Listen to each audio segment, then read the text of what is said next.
Hello,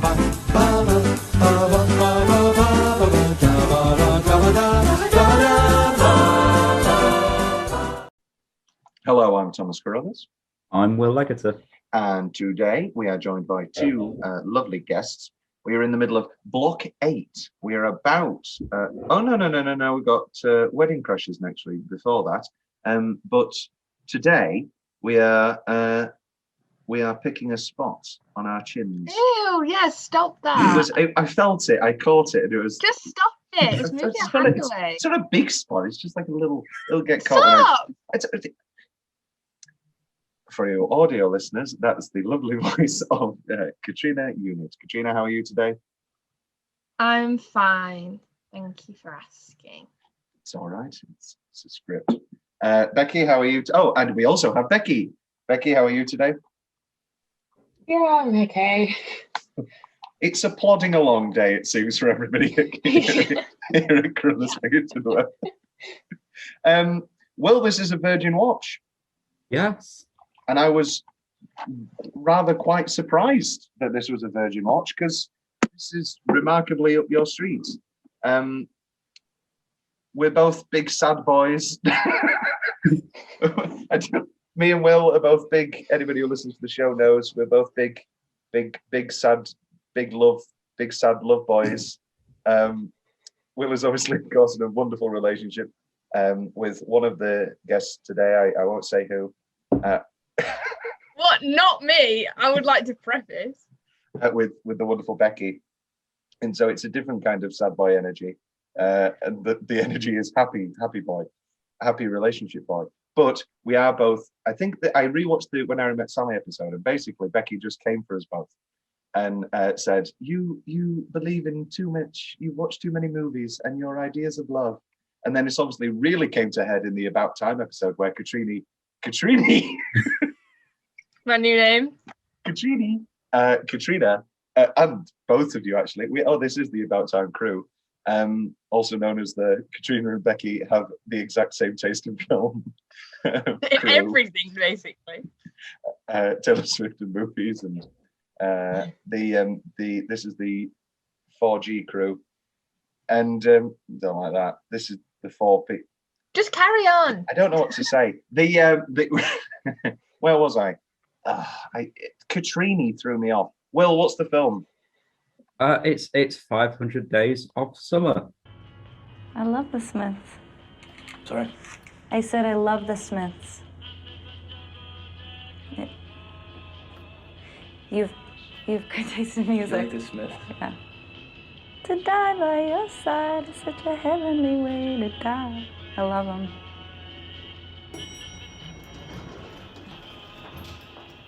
Holy. This is a story of boy meets girl. They made a statue of us. The boy, Tom Hansen, grew up believing that he'd never truly be happy until the day he met the one. The girl, Summer Finn, did not share this belief. You should know up front, this is not a love story. I think we should stop seeing each other. Just like that? Just like that. Start from the beginning and tell us what happened. I tried to talk to her in the copy room. She's totally not having it. Maybe she was just in a hurry. And maybe she's an uppity, better than everyone super skank. With Joseph Gordon-Levitt, Zooey Deschanel, Jeffrey Arend, Chloe Grace Moretz, Matthew Gray Gubler, Clark Gregg from the Avengers. You butchered so many names. I thought it was a gag, because obviously he knows that it's Zooey Deschanel. But then it continued, and I don't think the rest were a gag. He definitely said Moretz, not as a gag. In college, they called me perfectly adequate Hansen. They used to call me anal girl. I was very neat and organized. So you have a boyfriend? No. Who needs it? We're young, might as well have fun while we can. Wait. What happens if you fall in love? You don't believe that, do you? What? It's love, it's not Santa Claus. I think it's official. I'm in love with Summer. I love how she makes me feel.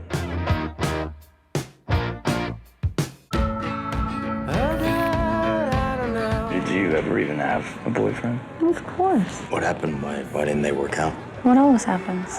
Life.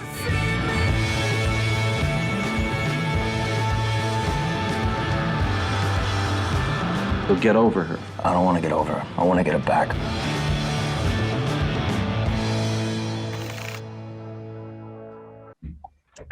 Mortez Adams. That's what I was just about to say.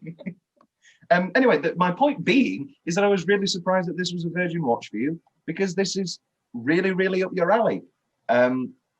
Rom-com, sad mopey man, and chiefly Zooey Deschanel, who is one of your favorite rom-com leads, and Becky got you into New Girl.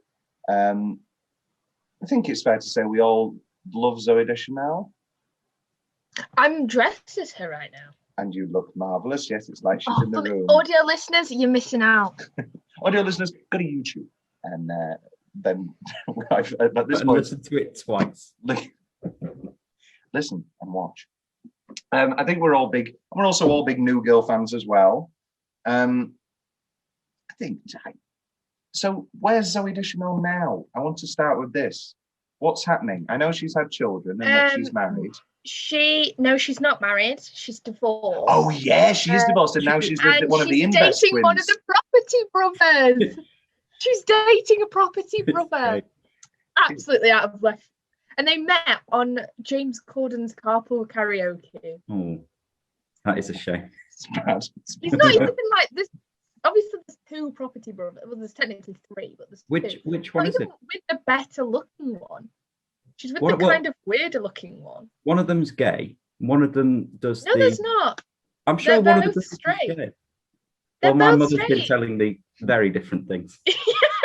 Just because he's good at picking out curtains doesn't mean he's gay. Maybe the third one might be gay. I don't know. There technically is three. Oh, so like the Chuckle Brothers. There's a third Chuckle brother that nobody knows. Third and I fourth, think there is isn't it? like, there's quite. I swear there's another set of twins. That's I don't know. really weird. That could be a complete lie. She was in Trolls World Tour in 2020, and her previous credit before that is New Girl. Is the final episodes of New Girl. So yeah, no, she's been doing divorce stuff and all that stuff. I'm ready for Zooey Deschanel again. Let's bring Zooey Deschanel back. I mean, she can do whatever she wants, but let's get her back.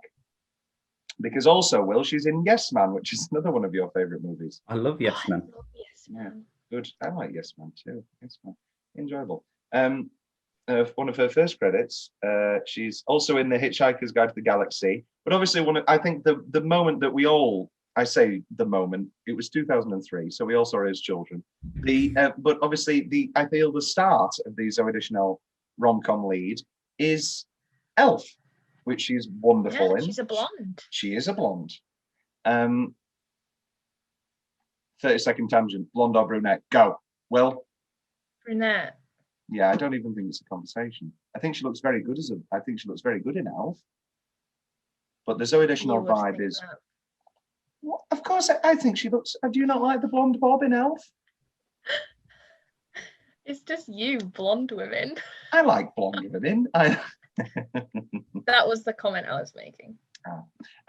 Becky, what's your relationship with 500 Days of Summer specifically? Was this pre-New Girl? Was this because of New Girl? Where's it in your spectrum?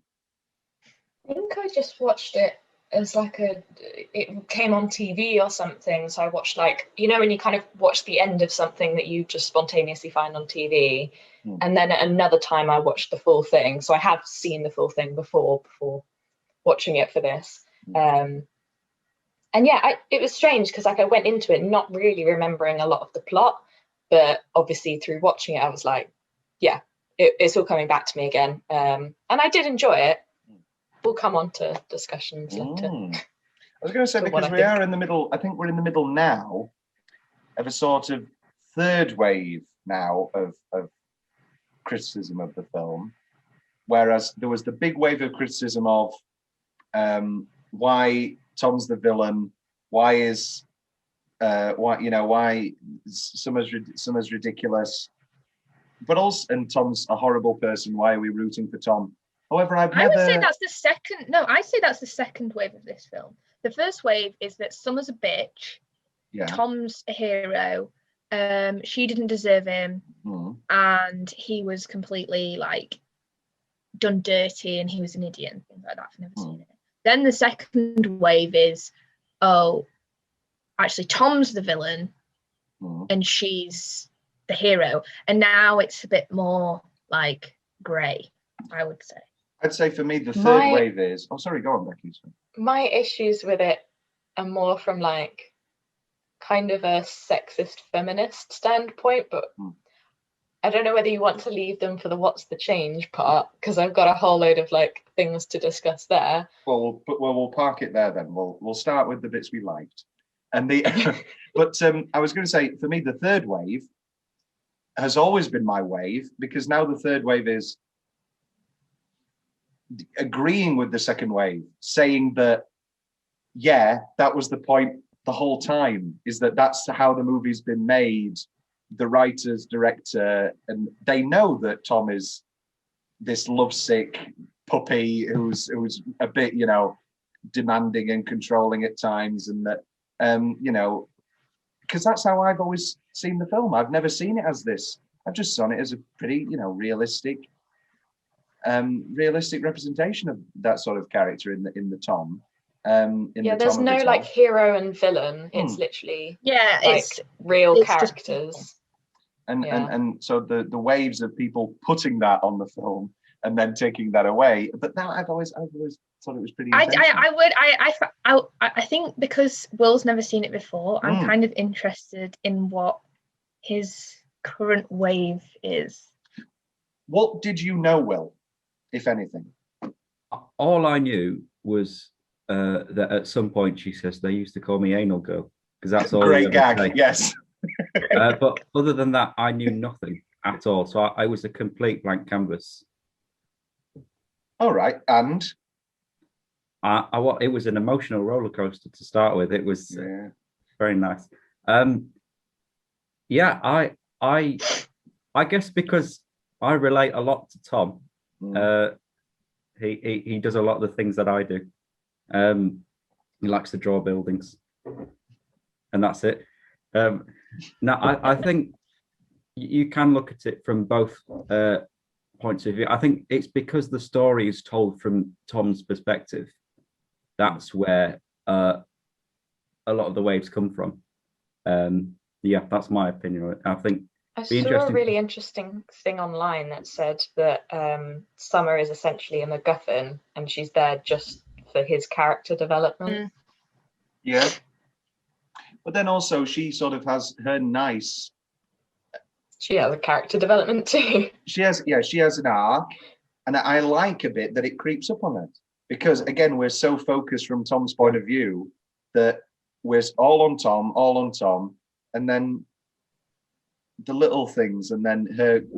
I guess you could do the sexist angle and say that she's finally learned to get married and be part of the institution, but that does happen sometimes. There's strong independent women do like to get married sometimes. This is the thing that happens, and I like that it's sort of in the background, and then obviously it's great for the reveal at the end of expectation versus reality. That's just a great reveal and did knock me completely. The first time I saw Five Shades of Summer was on a flight to Florida, and it was when the seatback entertainment wasn't a menu, so you would flick through like a TV guide, but it wouldn't have any names. And I was trying to find the Brendan Fraser Harrison Ford cancer drama Extraordinary Measures, which I still have never seen.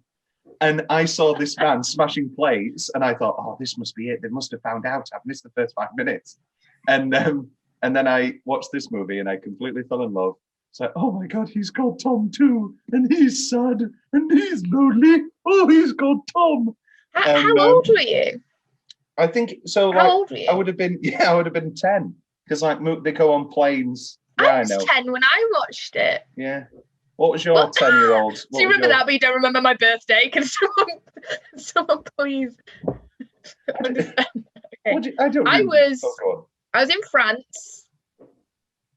I was in France at a family friend's house. We went to stay at their like house that was on the farm, so there was literally nothing to do. But they had a random barn that they'd converted into a cinema room with like a projector and stuff like that. And we had a memory stick of illegally downloaded films. I watched so many of like some of my first favorite films in that room, which is quite wild. And me and my brother were like, never heard of this one. Let's watch it. And I was 10. I was like, oh, this is great. I hate summer. Because I was in love with Joseph Gordon-Levitt. Big JGL. So I hated her. Yeah, I hated her because I was like, oh my God, he's so perfect and amazing. How could she not fall in love with him? And now I'm like, oh, that's why. I don't know. Yeah, I guess. Yeah, no, I fully agree. We can go into that later if you like. I don't know. Let's go with YouTube comments. Let's see what people are saying. Have said. It's not live. Here we are. An important lesson that I needed to learn, that we all do. Don't ever allow our image of someone to become greater than who they actually are. It's not fair to anyone involved. It's quite nice and serious. I love and hate this film. Love it because it is so true. But then, that's also why I hate it. Another one here. When the girl said her name was Autumn at the end, and it went to day one right before he smiled. The feels. Why in the F would you spend 2 hours watching this when you can just experience in real life? Yeah, Tom. I wish I could. I wish I could have another miserable relationship. Not that it was miserable for the length of it. It was just the end. Anyway. Let's not get into it. Okay, I'll tell this story. This is a real story. So, end of my relationship. This is a real thing. End of my relationship. Obviously, we were like, okay, what? And it's like the final night she's going to stay over at mine. And it's like really awkward. And it's like, okay, all right. And it's like, what do you want to do? And I was like, I guess we'll watch a movie. Sorry. Oh no. Sorry. Has there been news? There's breaking news. No, I was reading through the 1-star reviews that I got up earlier. I just found one that was horrible. We'll get to that in a moment. We'll open. Yeah. Imagine my memory. And so we're like looking through movies, and it was like, okay, pick a whatever. So pick a shelf because there's loads of shelves. I was like, oh, there's 500 Days of Summer. There's All the President's Men. And it's like, oh, I've never seen 500 Days of Summer. And I was like, okay, I guess I'll watch that. And so the final movie after 3 years that me and my ex watched was 500 Days of Summer. And the whole time she just kept looking at me going, and then I think it was the we can still be friends. And she laughed out loud and she was like, do you want to turn it off? And then, that's cruel. Yeah, it's big energy. No, but basically with Blu-rays, it saves your place if you stop watching it or whatever. And then but it's really for some reason it saves it like months. So like I'd watched it a year ago, and it had saved it at him leaving. I watched the bench scene and then I turned it off. I'm not a big fan of the ending. We'll get to that later. And so I'd paused it, so I turned it off. And so then when we put the disc in, it came up with the bench and it said, do you want to continue? And I put no. And so then afterwards, she asked me, why don't you watch the end? And I go, because it's not real, is it? It's not real. In real life, they just leave you. And then we went to bed. And then the morning after, she drove home. There's a fun story. And then another time we met, I had a car accident on the way home. Really fun. But imagine getting ploughed by a lorry on the way home from getting broken up with. Really great morning in the life of Thomas John Carruthers. Katrina, 1-star reviews. This is from someone called Mr. Goswami. He says, well, I wish Summer would die of cancer. What the hell? The whole time I was like, why am I watching it? And believe me, it hurts. Don't watch. How horrible is that? It's a bit strong. And then one says, "This was one of the worst movies I've seen in a long time. Boring from minute one. Can't understand why they have given this movie 7.7. I would give it 0. Someone else says, what was the other one? Zoe Deschanel's character is psychotic and wacky. It started out good and then bombed, but the end is good. The poor guy gets strung along and then gets his guts ripped out. Clearly a wacky movie." Wacky movie. Mr. Vice has just learned what the word wacky means. I don't know if he's actually using it correctly. It was on their word of the day calendar. Wacky. Irreverent or silly. Yeah, and then someone just put, "I don't like this movie. This movie doesn't make any sense to me." This is like when people watch Little Women. This is like when people watch Little Women and were like, "I don't get it. I don't get all the time jumps." And it was like, okay. It's not Tenet. You don't need a like diagram. The Little Women criticisms where people didn't understand the time jumps. It's like so obvious. One is orange and one is blue looking. It's just like Big Sam. What do you think that means? I find like I dead. struggle with time. I struggle with time jumps if they're not explicitly like shown. Like in 500 Days of Summer, it literally like has the little clock of the days going forwards and backwards, so it's really obvious. But like if there's just like it goes to black or it literally just cuts from one scene to the next, I do tend to struggle with it. I've got a timer, 2 minutes, and then it won't be mentioned again. So did you really struggle with Annie Hall? Because Annie Hall obviously doesn't have the 500, the different days. It just splits and it's sort of stream of consciousness and it keeps splitting. So was that a struggle? Somewhat, yes. Yeah. Because obviously big Annie Hall energy. The writers have openly admitted it that they wanted to make Annie. They wanted to make like they were very inspired by Annie Hall. Obviously, with the going through a relationship, different sketches, lots of very very Annie Hall, and that's also sort of. I think it was Mark Commode that said it was Annie Hall for the Twitter age. So it's very Mark Commode. Will, sort of, what was? Now you've seen both of the films. What was it? What would you return to either? What did you prefer?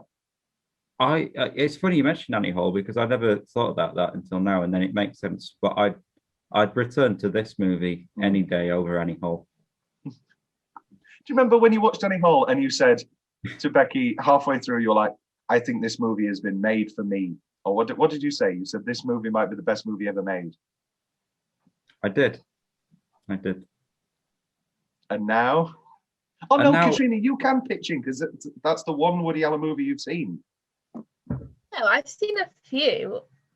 I've seen Midnight in Paris, which I presume you enjoy because he's not in it. Yes, I find him insufferable, and I hated him in Annie Hall. I find him so annoying. Oh, I hate it. I really don't like it. I would hate to be around someone like that. It's like like a shark. When you swap and it's still there, half dead, and it's jittering. That's Woody Allen. That's Woody Allen trying to make his 50th movie in Paris this summer. He's just still going. Come on, even just for the sake of symmetry, can he let him make a 50? There's no way I'm gonna, 49 movies. That's just annoying. Just let him make 50 movies, and then you can cancel him. I mean, he's already cancelled. Anyway, just let him make 50. Make a short film that he's not in. Oh, he's not in them anymore. He's too old. Yeah, right. Too old. Poor Woody. Woody Allen made Ants. No, he was in Ants. Woody Allen made Ants. Oh, Ants starts with white on black. Make a movie. What if the I was pretty sure there was another one that I may have liked, but no. Match Point. It's just. Don't you like Vicky Cristina Barcelona? Just me. Oh no, that's Becky. Becky likes Becky likes Vicky Cristina Barcelona. Blue Jasmine. Anyway, Woody's great. Listen to our Woody episodes. Enough about Woody Allen. Let's talk about the film that came from the inspiration, 500 Days of Summer. We will start now with best 10-minute stretch. A bit of a tough one, really, because it's not really a 10-minute movie. It's lots of 5-minute movies. But were there any that stuck out to people? I've gone. I mean, obviously, IKEAs. There's an obvious answer.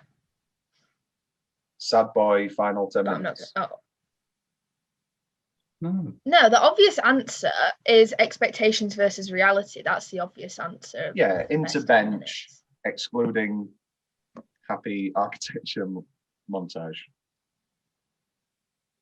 Yeah, expectations versus reality. That was my favorite bit because everyone does that. Everyone goes, like, even now, I like go to a party and I'm like, oh my god, like even someone who's like not that romantic and like doesn't really care about relationships very much. I'm like, oh, but what if I did meet someone? Oh my god, like at a party, like, but and then nothing ever goes the way you expect it to. Like, I mean, fair enough. My ex isn't there getting engaged and showing off their engagement ring, but you know, nothing ever goes the way you expect it to. No. Like, you go on a date and you're like, oh my god, it's gonna be amazing, and it's rubbish, and you're like, oh great, okay. So I don't know, I always liked that bit because that to me felt like so realistic. And especially the music behind that. Regina Spektor, you know, like, I'm the hero. It's like the lyrics are literally like, I'm the hero, like, and things like that. Like, that's how he sees himself, is like the hero of his own story. And I think that you know, everyone sees himself as the main character of their own story. And so in the reality versus expectation scene, he kind of realizes, oh, like, no, I'm not. Like, everyone's their own. You can kind of see everyone's their own main character, because Summer's the main character in her story and he's the main character in his. That's why I really like I love the flash of the wedding, because we're sort of like, oh, he's going to become an architect again. Great. And then I love the wedding flashes. I think they're really well done. Expectation versus. You'll all like this. It's one of Richard Curtis's favorite scenes. He really enjoyed expectations versus. I remember. Did you any of you watch Film 20 whatever the year was when Claudia Winkleman was on? No. Anyway, no. And they had an interview with Richard Curtis, and he was talking about his favorite romance scenes. He was talking about Annie Hall, but he talked about really liking expectations versus reality, and it is the big scene. There's whatever people's opinions of it is, it's an excellent scene, very well done. It's excellent, I dare say. I think it also shows that he doesn't really know Summer very well, which becomes more and more obvious as the film goes on. Yeah, her reactions in that scene, we've never really seen her act like that necessarily in his like expectations, where she's like, oh my god, like giving him like loads of she's never really acted like that in the rest of the film. He doesn't really know her. He just has this concept of what he thinks he knows of her. And so then when it's like rose-tinted glasses, isn't it? Like, he looks exactly. at her in this, like, as this perfect person. He doesn't see her as a person. He sees her as a person she could be, like this concept of a person, and not as an actual person. He's not in love with her. He's in love with the idea of her. I think someone said that to you before. I've said that. No, I don't. Did you ever say that? I once said it to a guy in high school, and he was like, "Oh my god, you're right, aren't you?" I go, "Yes." And it was like, it's a very human thing to do, is to like overthink things in a positive way in your brain, because you want things to be more positive than they are. It's why a lot of people struggle with, like, they're like, oh, we were never even properly together, and yet it hurts as much as like a real breakup would. It's because you never were with them. You never saw their like terrible points and their annoying points. You only ever had this image of what a relationship could look like and what they could look like in a relationship. But because you never got into a relationship, it hurts more, because it's like this, oh, what if, and lost idea of a person. And I'm having this, again, TMI, but I'm having this now because I've not had, and I think it really works with Summer and Tom, because it's, apart from this Amanda Heller that gets one mention, and it's seemingly in like a high school that happened. it seems that Tom hasn't really had another major relationship like this and never has experienced love. But then, whereas his, Summer, isn't his sister like, oh, you've had girls break up with you before, or like maybe it was one of his friends. He says, she says, Amanda, she said, I don't know why I remember the name. She's like, it's Amanda Heller all over again. But it feels like when Summer's talking about the different ones, and I've got this now where his idea of love as a concept and a great relationship is still wrapped up in this one person because there isn't. Whereas for Summer, obviously, she's had these multiple relationships, and so her idea of love, her idea of connection, is this grander thing. Whereas for Tom, it is obviously still wrapped up in one person. I also like how because the film is all about his perspective of Summer, and you never get to see any of his exes or her exes or even her you see her husband. But in weird sort of old-fashioned, almost like his interpretation of what she's saying that they were.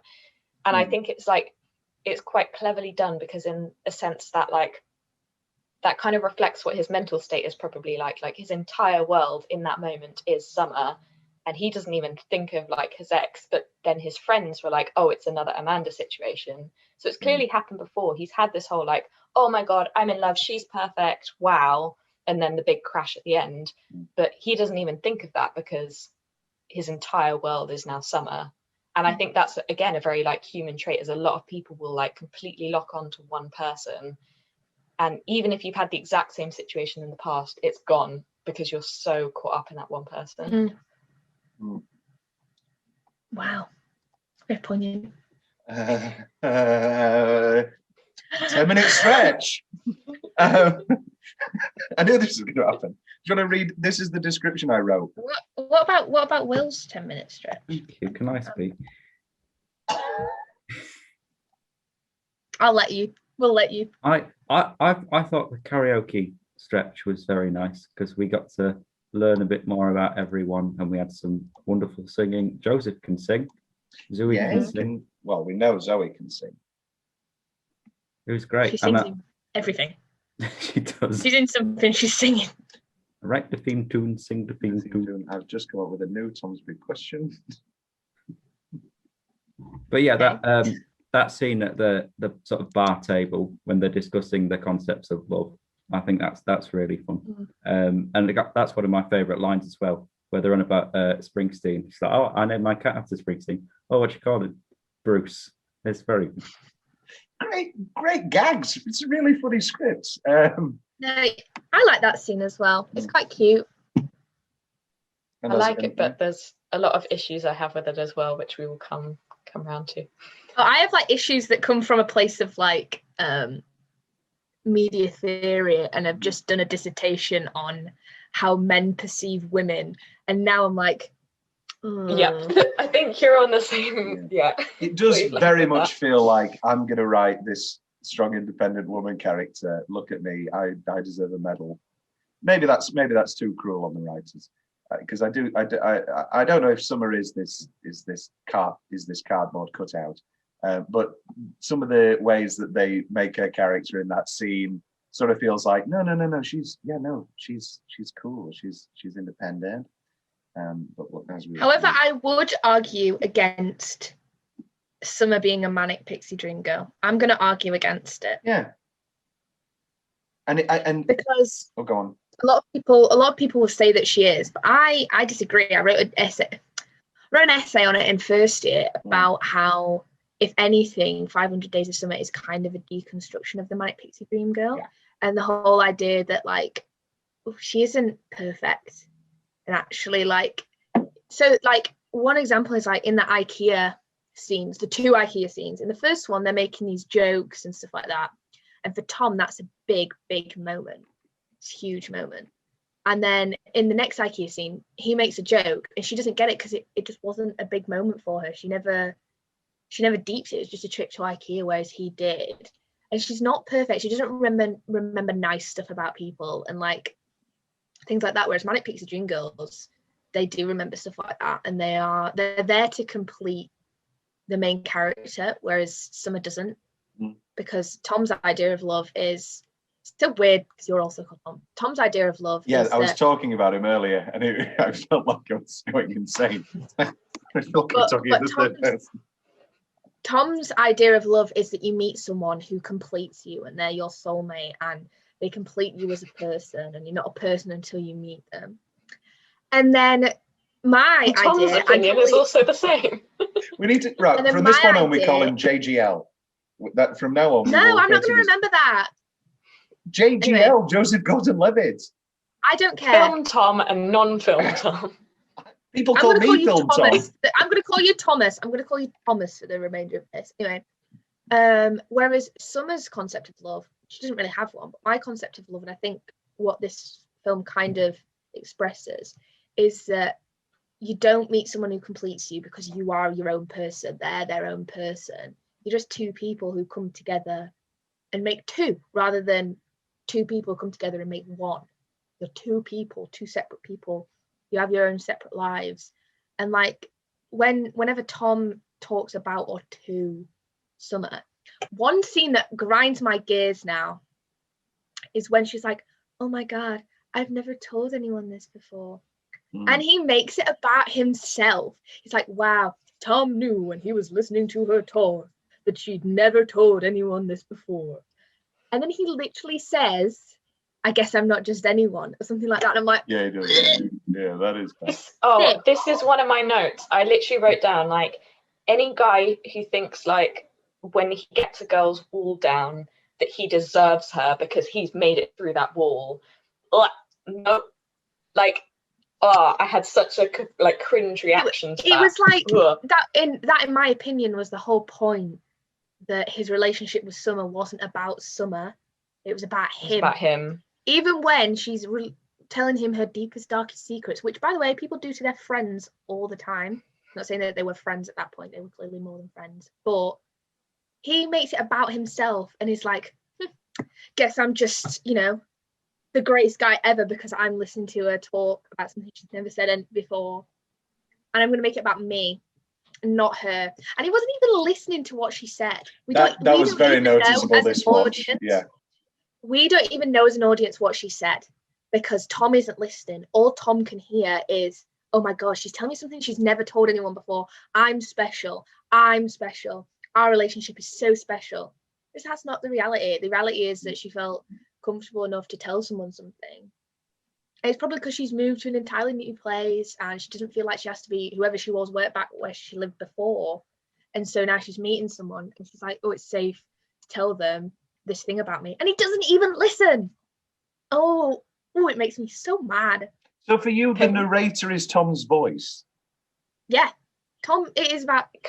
Well, the whole movie is like Tom's brain, essentially. Yeah. And the fact that like we don't get to hear that is a reflection of him not really remembering it because it's not a big deal to him. What's the big deal is the fact that she opened up, and the fact that to him that means that, yeah, he deserves her because he's got further than anyone else.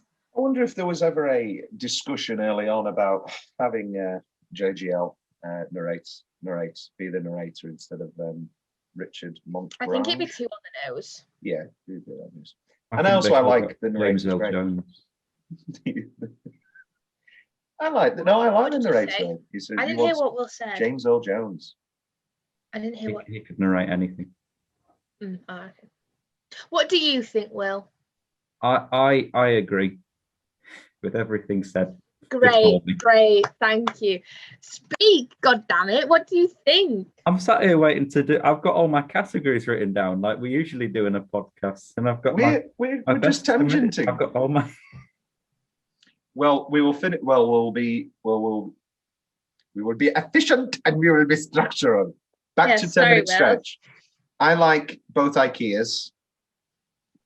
Very nice. I once got a book for Christmas that was make your own film lists or whatever, and in my top 5 most romantic scenes I put The Graduate Wedding, which is literally what they say about Tom, early misreading of the ending of The Graduate, the end of The Graduate, the end of The Apartment, end of Casablanca, and 500 Days of Summer IKEA. They probably still are, and obviously When Harry Met Sally New Year's Eve. Well, how does it work? I will say that the IKEA scene, me and my brother still every now and again go, honey, there's an Asian family in our bathroom. It's just a great gag. It's just really funny and really, really lovely.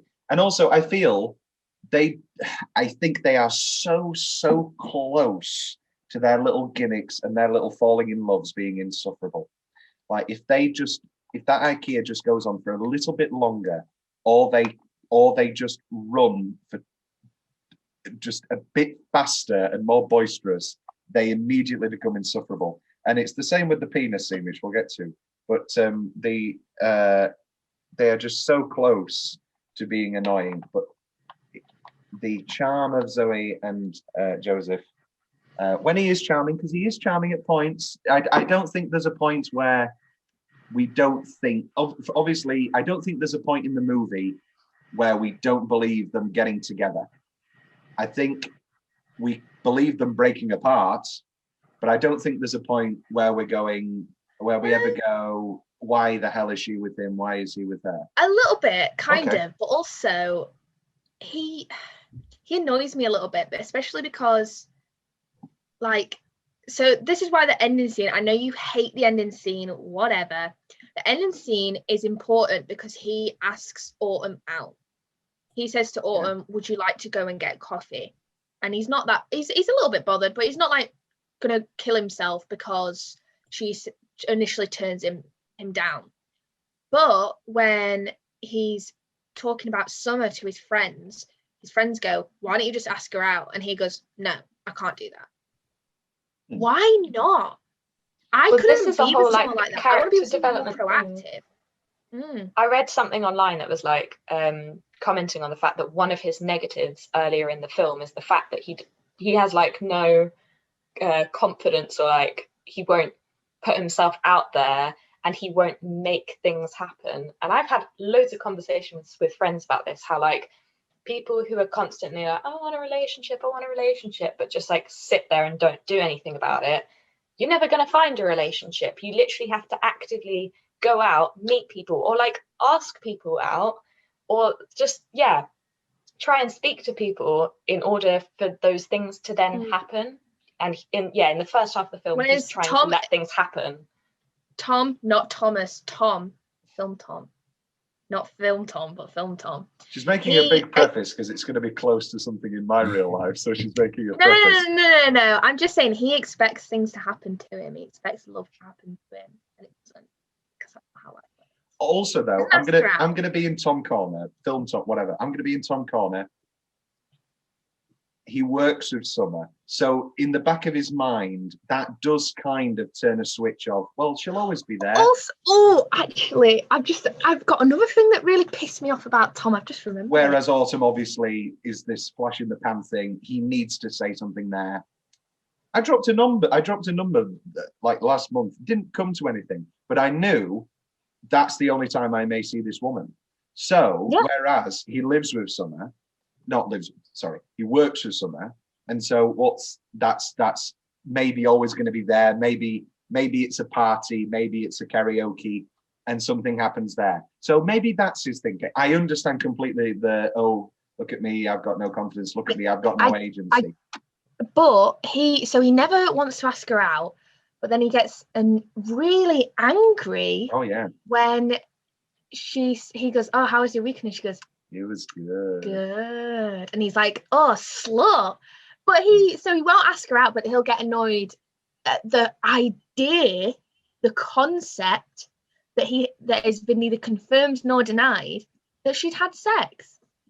Ew. And that she's having fun without him as well. Yeah, but he won't ask her out. Exactly. And I know so many people who are like, I want a relationship, but won't do anything about it. And it's just, it's like a very human trait, but like. And the idea that he'd get annoyed that a grown woman was having sex, and a grown adult woman was having sex, it's just because it wasn't with him. And she didn't even say that she'd had sex. Didn't even say that she'd had sex. All she said was, it was good. And then he gets like angry he has an angry penis shout when she makes that Puma joke about, oh no, he never left the room. And he goes, penis! which is, it's, also in 10-minute stretch, I have the wedding, which I don't know, Will. Will, did you like the wedding? I presume you liked the wedding and thought, oh, this is going to be great. However, for us three, every time the wedding is like the most bittersweet. Well, no, I presume you two at that point you don't want them to get together. But for me, the wedding is it's fully fueled by my complete love of weddings. Knowing me, Knowing you can fully expect that. He got onto the train and that little lock behind, and then they go to the wedding, and I'm thinking here, yay, they're going to get back together. It's all going to be magical. And I liked how they played the penis game again. That was a nice little hint back. But it was too good to be true, and it was teasing us, and it was showing us that maybe, you know what, it works better like this, because they seem in that wedding scene more like friends. Because they have the great, healthy, jokey conversation about like all the things that they couldn't say at the time. Like, oh, you snore, and oh, your feet smell. But then I started thinking, wait, when I was in my relationship, that was the sort of stuff we would say in the relationship. So that also hints that when they were together, there was still this not complete knowing of each other. Obviously, that's a sentence that can never exist. But there wasn't that sort of relationship. Yeah, communication and comfortability that you get in a really good, healthy relationship, where it's like, you really snore. You are the worst snorer in the world. Like they weren't together for that long, and I feel like in the first few months of a relationship, you don't really bring those sorts of things up. It's only when it gets later on that you feel more comfortable, and you can say like, I don't like this about you, and then the other person can say that they don't like something about you, and you can still be together. It's not an issue. Whereas in those first 100 days, you're like, I don't want to scare them away. Yeah, and like, you can so see like Will was saying, they seem the most like friends that they ever have. Well, he's off now. Clearly, I said something. He doesn't that's like upset him. He's realised that he looks like he's recording from a basement in Iran. He's finally opening a curtain for some sunlight. It's too bright. No, but so yeah, like when Will was saying they're the most like friends that they've ever been. So Summer's like, oh, we're friends, we're getting back on track, because she viewed him as one of her best friends. I mean, she does send that and pretty he's cold like, email. This is romantic. I don't know if it is cold. Is that just me being a blinded man? Because that email does feel to me a bit untoward and cold. Because it's like, oh, I'm glad to hear from you. I hope this means that you're ready to be friends. I know she has to say that, but it does just feel a little bit out of place. Yes, Mr. Leggetter. I think rather than an email, it should have been a card. Yeah. Oh yeah. I think that would have been a nice. I think that would have been a fucking kick in the teeth. I think that the problem is that when you do things over message, you interpret the tone however you feel fit. My ex-boyfriend used to get actually angry if I would misread a tone, like a text from someone, and I put a tone on it when reading it out. He would actually get mad at me. Okay, everyone does it though. That's so so Tom will perceive that I hope you're ready to be friends as kind of like smarmy. Real Tom perceives it as being cold. Whereas that's the kind of thing I'd say, where it's like, I really hope you're ready to be friends because I miss being friends with you. Yeah. So then put that. And that's how, in my opinion, Summer will interpret it. But write that then. Write that. She just puts two sentences and ends with, I hope this means you're ready to be friends, comma, because I do really see you as a friend, Tom. We had some nice times, but I don't want to lose the whole thing just because we've lost something. At the wedding and we were dancing. Well, he hadn't asked me yet. But he was in your life. Yeah. So why'd you dance with me? Because I wanted to. You just do what you want, don't you?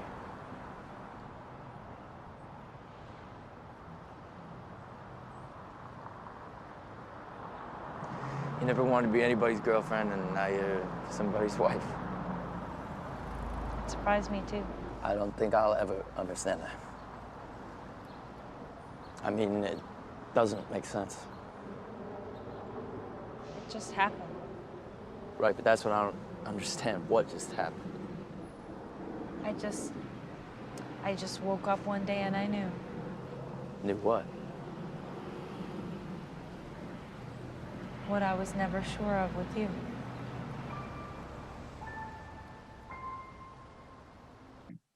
Put that. I'm going to tell a TMI. I guess. I'm going to let the curtains go. No, What? It's funny. No, this is funny. I wouldn't if funny. I were you. No, this is really funny. Okay. So anyway, the end of the relationship, we obviously blocked each other and everything. And so, but I sent a final little nice email saying, you know, whatever, I'm sorry it ended terribly. I hope you have a great life, blah, blah, blah, blah, blah. And I opened it with, you can't block email, ha, ha, ha. And I knew it, it's terrible. Oh, I know. And so, and obviously her reaction Why back do you was, never consult with other people before you do these things? and then so Everyone does it because, like, I've said stupid things to an ex before because, like, even when everyone's like, don't do it, you're like, but I want to do it. And then it's only like 3 months later that you're like, I shouldn't have done that. But and then her response back was, I think you can actually, and then her little message. But and then we did the terrible winner takes it all conversation of, I think we should talk. And we did have a laugh about you can't block it, email, ha ha ha. Because in real life, you laugh about those things. That's something. Anyway, Tom is the sort of person that would change a shared Netflix account username to please message me. Yeah. Well, you say that as if I've ever shared an account or anything with anybody. Famously hate sharing. Thomas Carruthers famously hates sharing. It was nearly the Thomas Carruthers show with Will Leggetter, but I agreed. No, I'm kidding. Where are we now? We're only at Tom's Wheeler's specific favourite by the film. I'll fly through these. Sid and Nancy gag, very funny. I love the Belle and Sebastian cameo. I love Belle and Sebastian as a band, and I found that very funny. Anal Girl, you know what I need. Oh yeah, Toner. that was so funny. Toner. Also, I love Summer's agency and Hume. I think Summer's really, really funny. I love the penis at the wedding, and I love I'm starving. I think it's really funny. And or are you going to say that it's weird that she just passes off her friend saying you've stalked her? I think it's very playful. Yeah. It's one of my favourite lines. I've always liked, this is really weirdly specific, when in the IKEA and he's eating and then he twiddles the label on the knife. Yeah, I like that bit. I always like that. I really need to learn how to take better notes because I put here kid's penis. I'm talking about when it's when they go, there's kids, and then she goes, there's no kids, and then it's just the faintest group of kids running in the background, and they're all laughing. I just think that's a really well-timed It's something though, like humor's Summer's humor. Summer is so much funnier than Tom is. Oh yeah. And then one of my favorite parts is the Clark Gregg little bit in the series of things about love, and it's me and my wife have been together 21 years, and he says the quote from the card. He's like, yeah, that's from my cards. It doesn't mean it's not true. I really like Clark Gregg in this. I think he's very good. Oh, I like Clark Gregg. Clark Gregg, not only Agent Coulson, but also wrote What Lies Beneath, which is just a weird fact. What? He fully wrote What Lies Beneath. I thought I said this on the What Lies Beneath podcast. I knew this. I knew this. Fully up. That was like peak quarantine, so maybe you don't remember. But yeah, no, that was how he got in. He wrote What Lies Beneath. Love What Lies Beneath. Katrina, Becky, Will, weirdly specific parts. I like when he's describing her and he's like, oh, like the heart-shaped birthmark. And then the next time it's like the cockroach. I don't know why, but the fact that he says it looks like a cockroach, that bit always made me laugh. I know it's kind of like, oh my god, okay, but it always made me laugh. She's like the wind through my tree. Love cheese like the wind. Anything else, Katrina, that's sticking Something. out? No, That's all right. Anyway, you are. Something Becky. I was like literally lying in bed last night and thinking about was the, you know, when they do the like old-fashioned cinema sort of clips. Yeah. And there's like suffering. Oh, the Ingmar they're Bergman really good. parodies. Yeah. I love them. The one where the clown comes over and takes his balloon and then lets it go. And I know it's supposed to be just like a funny thing, but like I was just overthinking it, and I was like, isn't it such a good representation of the fact that like someone is saying, look, you need to let go of this, aka let go of summer. Want to. Yeah, and he looks up like, no, why did you do that? And gets angry because someone else has tried to like make her go away without his consent, essentially. And also a balloon, let's really overthink, a balloon always has to go eventually, because if you keep hold of a balloon, it loses its air and gets limp in the corner, and then you have to pop it. It's a really good analogy. Have we discussed before on this podcast about my childhood phobia of kites and balloons? No. Will, we did a full podcast on the Inside Number 9 episode, The Last Gasp, which is entirely centered around a balloon, and you didn't mention this. It's something that haunted me up to like the age of 12. It was, yeah. I think just as a child, you know, you went to a lot of birthday parties and it would end at Frankie and Benny's or Pizza Hut, and they'd have the balloons in the middle of the table and you'd all take one away. And then it must have been the day that it flew out of my hand and I went, oh, I don't have it anymore. And I felt, oh no, it's gone away. Someone paid for that. It's a waste of money. Like whenever I bought a kite and it flew away, I'm like, no, someone's bought me a kite and now I've lost it. And I could never. That just sounds like anxiety. I've known you 5 years. How did I not know this? Literally 5 years in September. You told me this story because I had a whole like emotional breakdown when that happened to me literally last year. And yes. when Will told Becky this story, they were laid in bed and Becky was thinking, Will has never told anybody about this balloon story before. I'm special. I'm so special. Nobody else knows about his balloon frightened. James Earl Jones was just sat in the corner. I'm trying to think. I have another bit, but it's not like weirdly specific enough. Shoot. Oh, mine. Yeah, the whistle. The whistle in the soundtrack. I don't know why. I love that. I think it's so great. I saw a thing that was like when Tom, that sound plays whenever Tom is inspired by something that Summer does. But it's how it makes him feel. If it makes him feel like, wow, not just like Summer never hears that. He hears that himself. I don't know, but I love that. The whistle. I don't know. It's very haunting. I love the whole score. It's Michael Giacchino, isn't it? Let me double check. 500 days of summer. No, it's completely wrong. It's Michael Danner and Rob Simonson, who also did these scores for Life of Pi and 8mm, two very, very, very different films. One of us about Nicolas Cage finding a snuff film ring, and the other's Life of Pi. I hate that film. Sorry. Anyway, Richard Parker. Which story do you want to tell? My specific notes. I've got that opening title card, the little author's note. But any resemblance is purely coincidental. Especially you, Jenny Beckham, bitch. Great. What an opening. Yeah, very great sets. And Jenny Beckman's real. Jenny Beckman was Scott Nysander's real ex. Yeah. I've got anytime. This is a Tom move, like a real Tom move. No, that's not true. I'll let you know that I wrote a full screenplay for my ex, and all the little love songs are there's so many different references, and it used to say "For my darling blank," and now it says "For my darling blank," who never read this, but I could remove this note. However, to remove is to forget all the joy and to completely undermine the message of the script, which is about moving on and acceptance and all that. which is probably a healthier thing than you've ever heard me say ever about that. Yeah, I mean, But it's not it the same sounds range. disingenuous, but yeah. I've got, anytime we get just a slither of Patrick Swayze, I like how they don't use it. They just use that little motif. Well, That's great. This podcast is going well.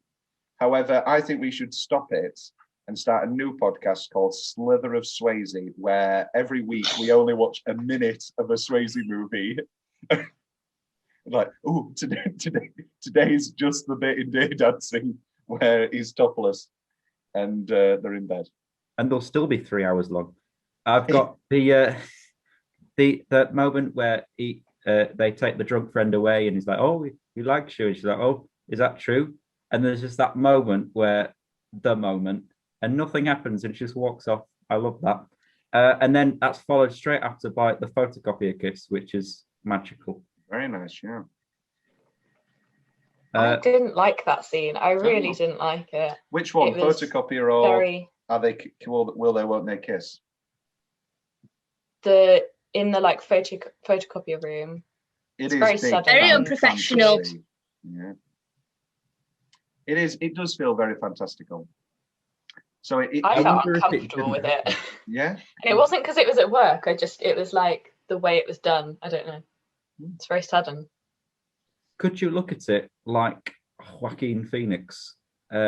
Does Summer exist? Does she just work with him? And is the whole thing happening in his head? He's just photocopying. Is this one of your questions? No, I have this in fun facts, so we will get to it. So that's 10-minute stretch. And now we move on to Soundtrack Corner. Pretty great soundtrack. I think people, varied opinions. People either like to point to this as, oh, everything's awesome. The big thing is the Smiths. I feel the make or break scene for so many people with this film is the I love the Smiths, holy shit moment. For a lot of people, that's make or break. And for me, I think it needs to be a more niche Smith song for it to work. Yeah, I agree. They're literally playing There Is a Light That Never Goes Out, which is the Smith song. It needs to be just a smaller Smith song. And I love the Smiths. I think it works. I think it's perfect for what the film is. If we're looking at this sort of third wave dissection of the Manic Pixie Dream Girl, looking at it through this Tom lens, of course, she likes the Smiths, holy shit. And in reality, maybe his sister says I've got because a girl just because a girl likes the same like weird shit as you do doesn't mean she's your soulmate. That's always resonated with me a lot. I feel like I wrote that down too. I feel like I've got that coming because that's never happened in my life. And so I do think if I met somebody who loved Mad Men as much as me, like I could get over a lot of things because it's never happened. No, me either. Yeah. All my exes have always had like quite different interests in me, and in a way, I think that's kind of why we didn't work. But like in this respect, he only likes Summer. First of all, he falls in love with her the second he sees her. So fucking shallow. Okay, like you can find someone attractive. She is very beautiful. Yeah, but it's very much the point is that he doesn't know her and he never knows her. He just sees her. It's this whole idea of the male gaze, which is, media. Exactly what I was going to say. The whole point is that he sees Summer through this male gaze as a thing for him to fall in love with, for him to put his emotions on. He never sees her as a person. So when he sees her for the first time, he's like enamored by her. Not enamored by her personality. He just knows it. I can't remember the quote, but I swear the quote literally says like the narrator or something like when he saw her he knew that she was the one. Yeah, but he doesn't know her. How can you know? All he knows is that she's beautiful. Soundtrack Corner. Okay, so our two categories of Soundtrack Corner are, as always, best song full stop, so just best song on the soundtrack, and best use of a song. Let's start with best use of a song. Will?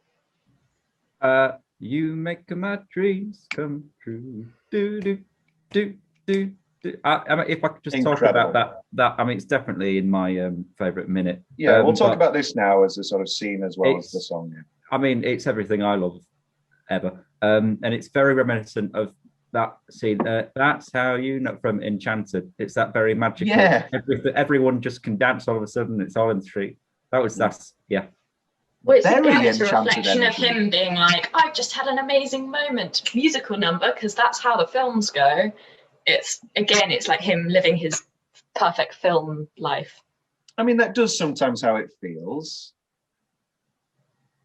It's one of my best single minutes. It's just like a random dance number. We can be like cynic. I don't know. I say we can be cynical. I think it's a completely justified cynicism, and it's the point of the film. But also, that is sometimes just how it feels. Not even just sex with somebody. Just, you know, if you really have a great connection with somebody, or a kiss, or something, anything, the morning after, you're like, I can rule the world. I'm Han Solo. It's a very good way to do sort of show not tell, sort of rather than him going to the pub and go, oh, you never guess what happened to me last night. Instead, he's just walking out, and it's just pure joy. Yeah. You know, when I first watched it, I didn't get that bit. I was like, I didn't realize that they'd had sex. I also didn't get the shower. I also didn't get that bit when I first watched it. What, the shower? No, I got the shower bit. That's very explicitly about sex. But the bit where when she was like, it was good. I never got why I was so angry until like. Yeah. Puma took me a while, and they show it.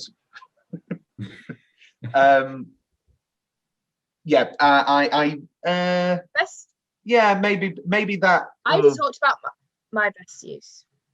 Yes, the hero. My best use is hero. Hero as well. Yeah, hero's. My best use is it's a really random one, but the Smiths' "Let Me Get What I Want," because it's such like a him begging moment, like, please let me have what I want, which is you, Summer. That's one of the saddest songs ever written, in my opinion. That and I Know It's Over are just knock me out anytime. I mean, and I guess again, it's one of the Smiths' biggest hits, so it's sort of well known now, and sort of people can use it as a parody. But then when you just listen to it without cynicism, it just floors you every time. It's so beautiful. And then another one is the at the wedding, I think. Yeah, when great. they're like meeting up, the at last, and the fact that he's like, oh, we're like seeing each other and we're back together. Like that works. Every song has been picked for a moment specifically. Oh, a very specific reason. Which leads me to one of my favorites, is just the use of the bookends theme from my favorite Simon and Garfunkel. Yes, bookends. I was just about to say that. Absolutely beautiful piece of music, and obviously there's the whole graduate theme and the Simon and Garfunkel of it all. Very beautifully done, which leads us into best song full stop. Back to Will. What are you going to give it to? She's Like the Wind. You make my dreams come true. It is pretty good. She's Like the Wind's massive. Love She's Like the Wind. Really like Pixies. Here Comes Your Man. Just great song. And also, of course, Train in Vain, Stand By Me by The Clash. Great choices for those karaoke songs, especially, of course, Sugar Town by Nancy Sinatra. Becky, I'm a massive Regina Spektor fan, so literally I watched this film, heard Us for the first time. I was like, oh, okay. Yeah, no, I'm obsessed with this woman now. And like, I had an MP3 that's my favorite one as well. I had an MP3 player at the time, and I forced my brother on the computer to download me all of Regina Spektor's music because I loved it this much. But I think that's a great one. It is actually a good one because some of the lyrics in it, like they made a statue of us, and like our noses have begun to rust. Like it's a whole idea that like that's kind of like how you views love, and you can view it in like this, like wow, like it's us. It's all about me and you. Like that's everything, but also at the same time, like. It's a statue. It's not you, it's the statue, that whole idea. And two things from that, obviously the great sad gag. Well, no, he says it as a joke. I do think there is an understanding between them. We can say that it's, you know, oh, she's this perfect woman.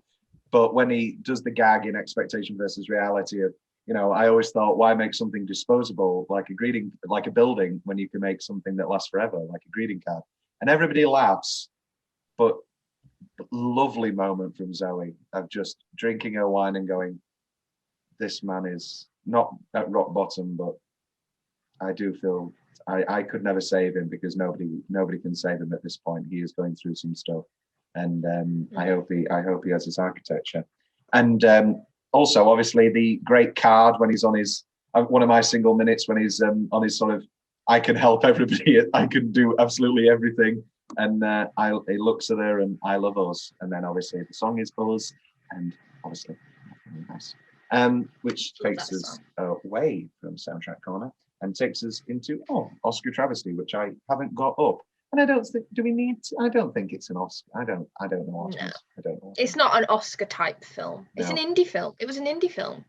Well, I mean, indie films were Mrs. Regina Spektor's biggest fan. Were Us and Hero original songs, or were they previously Regina Spektor songs? They're Regina. She sings it. They're Regina Spektor songs. No, I know. As in, were they written for the film? Because I put those in for. No. They're originals. I'm pretty sure. All right. Well, there you go. Regina Spektor. I'm good. Without even seeing the nominees, Regina Spektor wins for Hero, which takes us into Best Single Minute. I've talked about mine: the Smith scene, the Sugartown, the helping people. Becky. I mean. One of my favorites was the You Make My Dreams Come True. Yeah. And I've already mentioned the like old time cinema, but with the balloon. IKEA scenes, but I also wrote down like any scene that he has with his sister, because it's just, there's quite a lot of good jokes and gags there. But I also want to bring up the topic that like, there's a running theme in a lot of films where like an older guy has a younger sister or a younger daughter who is like all knowing and can give all this life advice to this older man. Yeah. And I remember reading an article about it once. I can't quite remember like what it was getting at, but it was basically saying like, why do we keep portraying like these 30-year-old men as needing like a 13-year-old girl to tell them, no, you're doing your life wrong? And realistically, like these 12, 13-year-old girls aren't normally that like knowledgeable about all these things. It's very much like a film thing. Yeah, I definitely wasn't. There's a really good example in Woody Allen's Crimes of, and Becky, Katrina, any favorite Best Single Minutes? Yeah, so I love the bit where they're describing their dream girls, and Matthew Gray Gubler's character is talking about his girlfriend Robin, and he's like, "Oh, my dream girl, like I think she'd have like a really." I love the word. I love how he says bodacious. He goes a really bodacious rat, different hair maybe, and she'd be a little bit more into sports. But it doesn't matter because Robin's better because Robin's real. And I was just like, but I wrote about this in my essay. So this is great, but you never meet Robin. We never see Robin. We do, because it's Joseph Gordon-Levitt. He's Robin. He is. Oh, Will, you stepped on my big joke. I was gonna. Oh. You have no idea. I've got a great joke for later. Okay, I've got a great joke for later. Just you wait. It's going to be great. I've been holding, literally have here. I won't say what it's, but joke to remind me. What was it going to? We were going to see them. That whole visions of love, ideas of love thing was going to be another 5 minutes longer, and we were going to meet Robin. We were going to meet Tom's mother. We were going to say Summer was going to say something. But it was just cut for time. But yeah, no, I just found it interesting that the only two women you meet in this film, like properly, is his sister and his. So he doesn't like have any female friends. No. He has no female friends. I think that's very important. Men with no female friends scare me. They do. Because they don't know how to talk to women without wanting a relationship or wanting to have sex with them. They can't do it. They'll send creepy emails saying you can't block email. Ha. Well, you could have consulted your friends about that, and they'd have probably said, "I wouldn't do that for you." Tom's just admitted he doesn't have any female friends. I'm sorry to sorry, guys. Sorry, guys. Welcome to the 4.5 Bro years Show. Down the drain. Yeah, the rest But of I think I understand why they chose his sister, but I think it would have worked better if Robin had have actually been a part of that, and she'd been the one that given him advice, and he'd actually had a female friend. But I think the whole point is he doesn't have any female friends to go to and like ask about Summer, because I mean, maybe I have given some questionable advice in the past. Sorry, Becky. But it always comes from a place of wanting to, like, you know, like I give Tom good advice, I think. Maybe. Yeah, no. Becky, Katrina, and I have great female friends. I think I put it in the Christmas card, didn't I, Becky? About Katrina didn't get a Christmas card this year. She got one last year, but Will got one because I could hand it to him. But in both of those Christmas cards, because obviously that was post breakup, and I put in both of them how you're great, you're great. Yeah, no, I completely see your point about female advice. He has no female friends, and the only person he has is his little sister, who gives great advice, but as Becky was also saying a child. Is a child. She gives Why the great is she PMS giving gag. her brother relationship advice? Yeah. I've never gave my siblings relationship advice. No, yeah. Well, I mean, I have now, honestly, but I'm 20. I've seen it in so many films as well, and I'm like, I can't remember what this article was talking about, but it was weird. Like, why has the film industry decided that all these 30-year-old men need a 12-year-old girl to tell them about their relationships? Yeah, I do think the point is that, you know, obviously he has no female friends, and like he clearly isn't friends with Robin. We never see Robin. He's with his other friends a lot. Like, he clearly doesn't really know her very well either. And Frizzy Head guy's a terrible sounding board.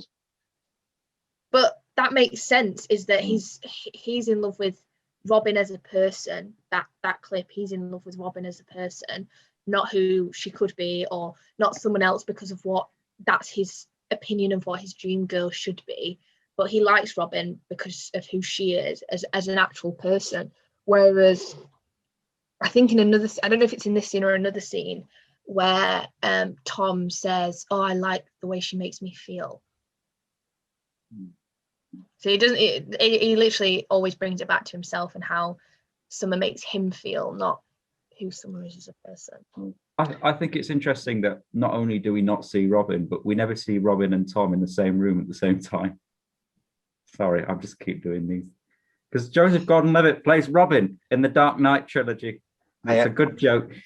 My joke will be better. We're gonna wait. Best line. You never wanted to be somebody's girlfriend, and now you're somebody's wife. I'll never understand that. It's very understandable. People change. He's just blinded by pain. However, big like that. This always struck me as a really cruel line in previous watches, where I'd either been in the thick of a breakup or younger or 10. But now, I think it's the best thing she could ever say is, "I just woke up one day and I knew what I was never sure of with you." And I always thought, oh, that was my big Summer is a bitch moment of, why would you say that? Just give it, just, you know, the man's been through enough. Just, you don't need to pour salt in the wound. But now I think, and bring him down, and it will happen, maybe, Tom, but like it's happened with me, it just wasn't our time. Becky, any favorite lines? This is a story of boy meets girl, but you should know up front this is not a love story. Obviously, they used to call me anal girl. I was very neat and organized, because that sounds like me. What Katrina said earlier, which is that just because some cute girl likes the same bizarre crap you do doesn't mean she's your soulmate, Tom. There's no such thing as love, it's fantasy. I'm stalking, I mean starving. I just want to, okay, this one I really like. I just want to know that you won't wake up in the morning not feeling the same way. I can't give you that. Nobody can. because like that made me think. I was like, yeah, no one can guarantee that they're never going to change their mind. Like, you never know what your life is going to throw at you, and there's always going to be potential that, you know, unless you're literally saying like, I will never ever break up with you ever, which I don't think anyone can guarantee. Yeah. Why didn't they work out what always happens? Life. Like that one as well. She's very knowledgeable and knowing is summer. She's, as I was to my earlier point, she knows that relationships end, and I don't get that vibe with Tom. Katrina, yeah. Will, Well, favorite lines? Sorry, Becky. I'm sorry, I was just going to say, it's a thing. She highlights it at the beginning, but like I think anyone who's gone through their parents divorcing has that from a very young age of things end, and actually sometimes it's for the best, and that's fine. But it's people who've never had that from like their parents. So if their parents are still together, then people tend to be a lot more like, everything's a fairy tale. It's like a Disney fairy tale, because that's what I've been told through films. So it's all about like, what experience you've had. I agree. Oh, I did have some like two others. I think you're only remembering the good stuff, which is something his sister says. And I really do hope that you're happy. And then she walks off. Yeah, that's nice. Yeah, I like I know you think she was the one, but I think you're just remembering the good stuff. Next time you look back, I really think you should look again. Because Summer looks so depressed in any of the later scenes of their relationship. She looks so sad, and she's like wearing dark. So I'm wearing blue. She wears so much blue and light colours. Because I love costume theory. She wears so much blue and light colours and like shirts and really airy clothes. At the beginning of their relationship, when you first meet her. And then when she's really sad, she wears a lot of darker colours. I think when they're breaking up, I think she's wearing a burgundy blazer and like a green jumper underneath. I might be wrong, might be making that up. But she wears a lot of darker colours, especially in that breakup montage. Which is like, she's unhappy. She isn't happy. She isn't happy stringing him along. She isn't happy in the relationship. She doesn't feel fulfilled. You know, their relationship is ending. But then when you see her again at the wedding, she's wearing a blue dress. And you see her in the engagement scene, she's wearing a blue dress again. And then when he sees her finally, she's wearing a blue jumper with a grey coat over it. Even though it's winter. Because I'm pretty sure it's winter in the scenes or like colder month in the scenes where they broke up initially. And then when they finally see each other again, it's cold again. But she isn't wearing these dark colours. She's still wearing that blue motif. So like when you can look back as the audience, you can see even in her costume and the way she looks, like her makeup, like she looks sad. She is sad. She isn't happy. Whereas when like you see her again after they've had that time apart, she's wearing blues again because she's happy, probably happier than ever. So yeah, that's my take on that line. And Will, any favourite lines? I've said all of mine. Fair enough. Which takes us to what's the change, Becky? I think we've sort of touched on. I feel what you're about to say, but let's say it outright. I don't think we have. So so there's something else. Okay. There's multiple things. Okay, first of all, it's like not particularly relevant to the film, but right at the start in the voiceover, they say there's only two kinds of people in the world. There's women, and then there's men, and just it wouldn't sit well in the modern day. No. Very anti-non-binary. But then on to kind of the more like general topics was they say like things like pretty girls can treat people like crap and get away with it. And it's kind of a comment of I don't know how to describe it, but she's not treating anyone like crap. It's just that they feel like they deserve something because she's pretty and they like her. And if the girl says to them, oh, I don't like you, then they're like, oh, well, you're a mean person. And then again, like when they say that essentially like when she says, oh, I don't want a relationship, and they say like, oh, you must be a lesbian then, like, because if a girl doesn't like you, then clearly she must be a lesbian, or there must be something wrong with her.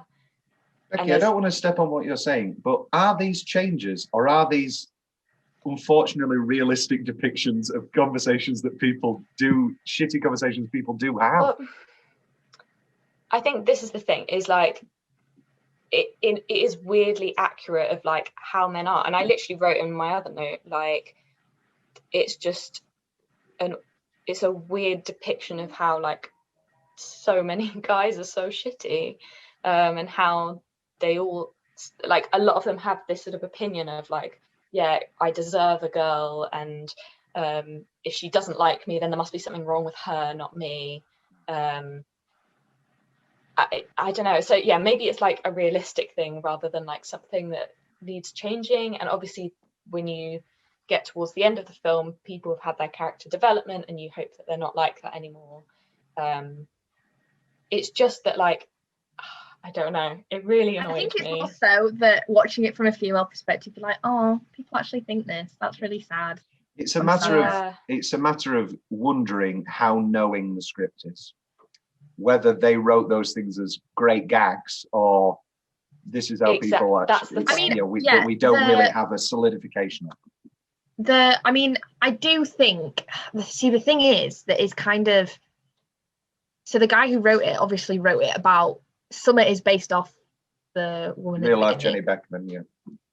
Yeah, so it's kind of like this fine line between like, does he actually think this, or is this him being like, this is how I used to think, and like I had the character development that Tom's had in this film.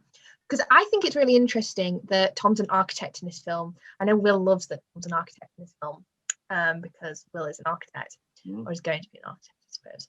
But I think it would make more sense actually if Tom had been a filmmaker, or Tom had been an artist, because so much of it is like, I'm almost like, I can forget he's an architect, because it almost feels like he views Summer from a filmmaker's perspective of what.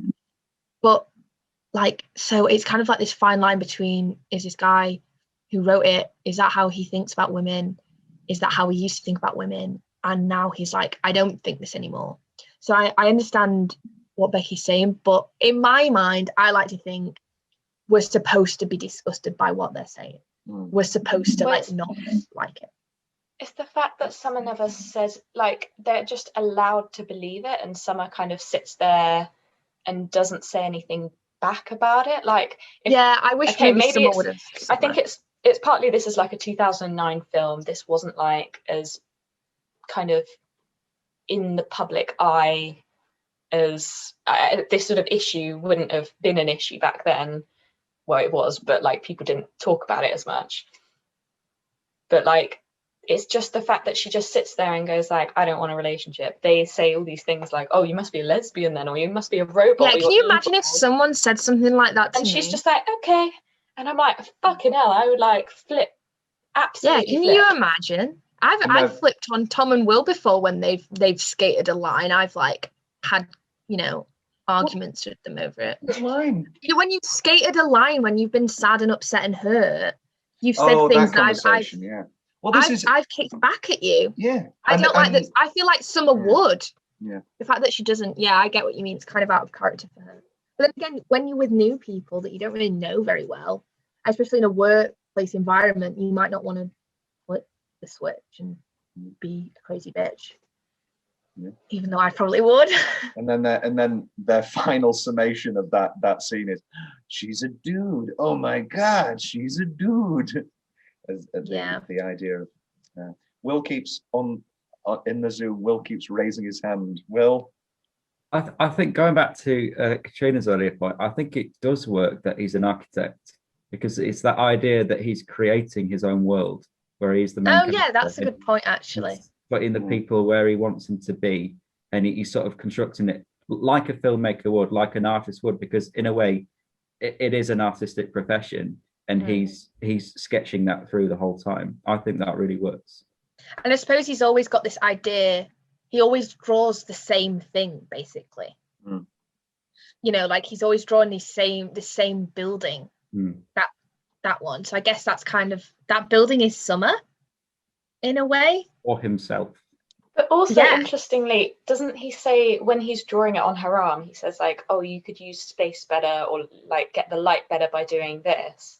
It's almost like he's trying to make the situation better, make her better. He's trying to make her blend into the architecture. She's now becoming part of his drawing, his story. You've changed my mind, Will. You've changed my mind. Becky, any further changes? No, I think it was just, despair at his original state, and knowing how many guys that I have encountered who have that opinion, and he's got such a victim complex. I think he's always the victim, but he's also the hero, which conflicts. My story. It conflicts. It really conflicts because he's the hero and he's the victim, and I guess he's kind of the villain of his own story as well. You know, that whole idea he's kind of self-sabotaging. Sabotage. Great song. By having these like opinions on how love should be, he's self-sabotaging himself because everything has to be perfect, whereas in reality things aren't always perfect. Peek behind the curtain, Thomas John Carruthers. The second screenplay I ever wrote was called Teenage Dream, and that was all about not the Katy Perry song, not the Katy Perry after song. the Mark Bolan song, the Mark Bolan. I remember when you first told me that the first time. I never questioned it. I just genuinely thought it was about Katy Perry. So, yeah. It was a whole it's a whole trilogy actually: Teenage Dream, Dreaming, and then Road to Nowhere. And I think they're not. I don't think they're terrible. You probably like them, Katrina, actually.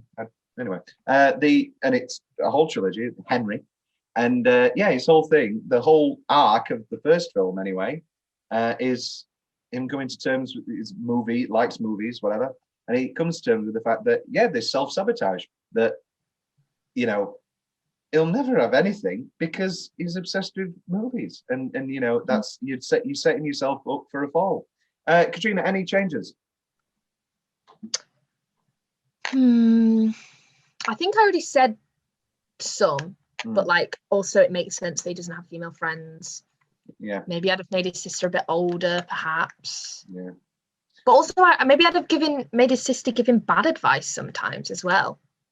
Yeah, like she tends to give him just great advice. Maybe to have given him like bad advice would have. For him to realise, worked. oh wait, I'm talking to a 13-year-old. Yeah, and that would be part of his character development, is realising like, why am I relying on her for all this advice? Yeah, but we don't really get that.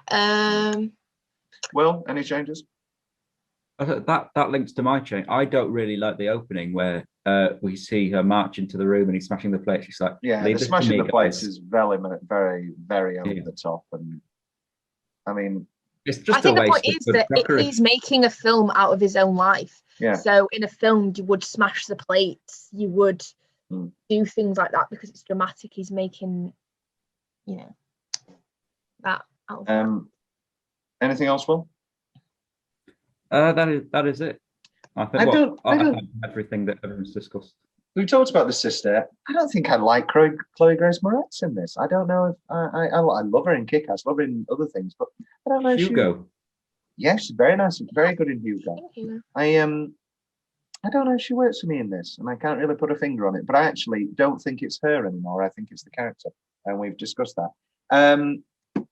I don't like him screaming, "I hate this song" on the bus. Get a grip. Nobody would ever actually do that. I've written down the bus driver is my star of the show. I love that guy.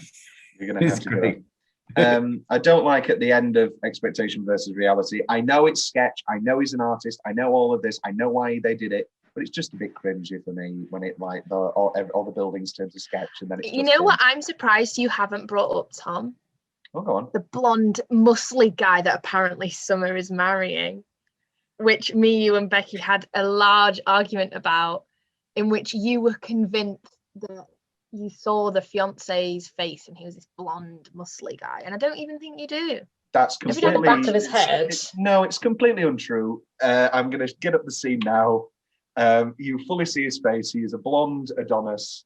I'm gonna look again. I have to look again because I Type in don't. expectations and reality now. And we were like, He is blonde. You see is the a back of his blonde. head and his hair, but don't see his face really. That's So you fully wouldn't be able to tell like who he is. No, you definitely see his face. okay, I'm getting it up and I'm gonna watch it. I've got it here. I'm Wait, not gonna play the music. I'm just gonna watch it. I've got it here as well. Right, he's drinking his beer. Oh no, it's before. Right, I've got. Why make something so artificial as a greeting card? He's drinking his beer. Oh, they're about to kiss. No, they've seen the ring. Wait, when does? It's all right. It's all right. Write a song. It's all right. It's all right. Write a song. They're looking at this. They're looking at the ring. I imagine you'd cut this bit out. I literally watched this today. Now he's running away. This is going to drive me mad. I'm going to turn on my Blu-ray. Wait a minute. Right, we're going to go. So you think that this guy is her fiance, whereas actually, if you look at the body language, I'm pretty sure it's this guy.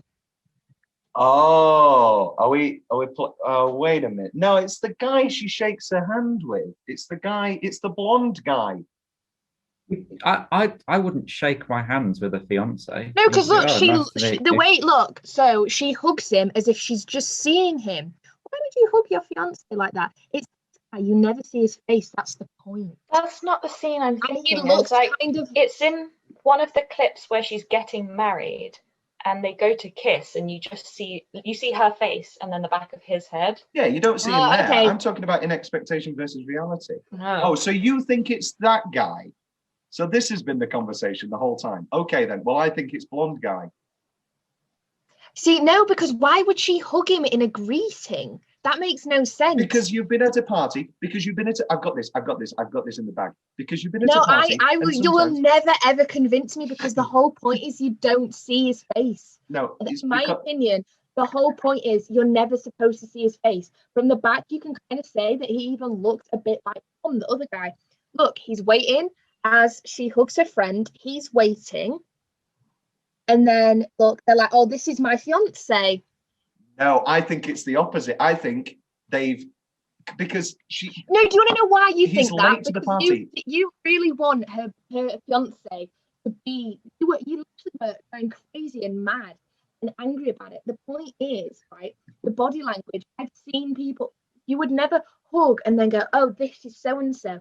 The point is she's going, hugging, it's an engagement party, basically. She hugs him, she goes, oh, this is my new fiance. And then he goes, oh, yes. hiya.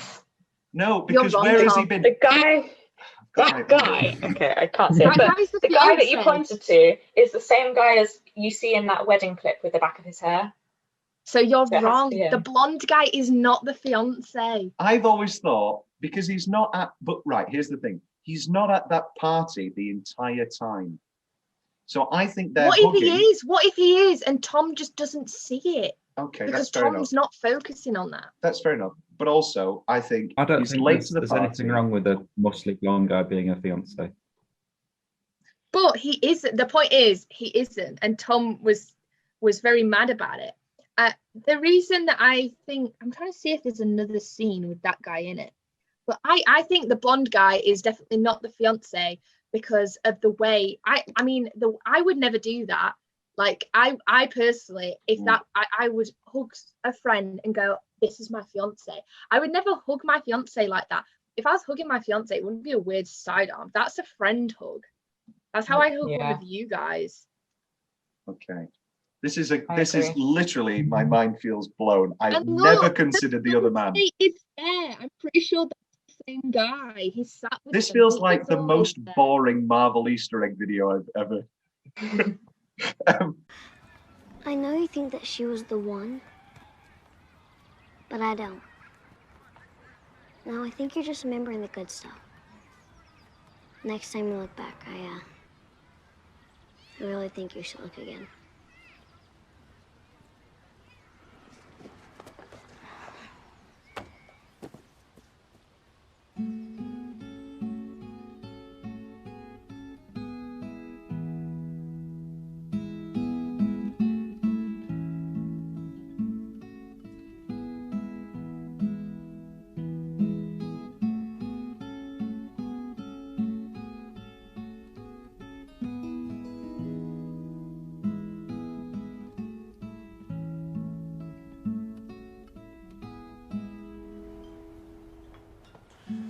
It's playing at 5.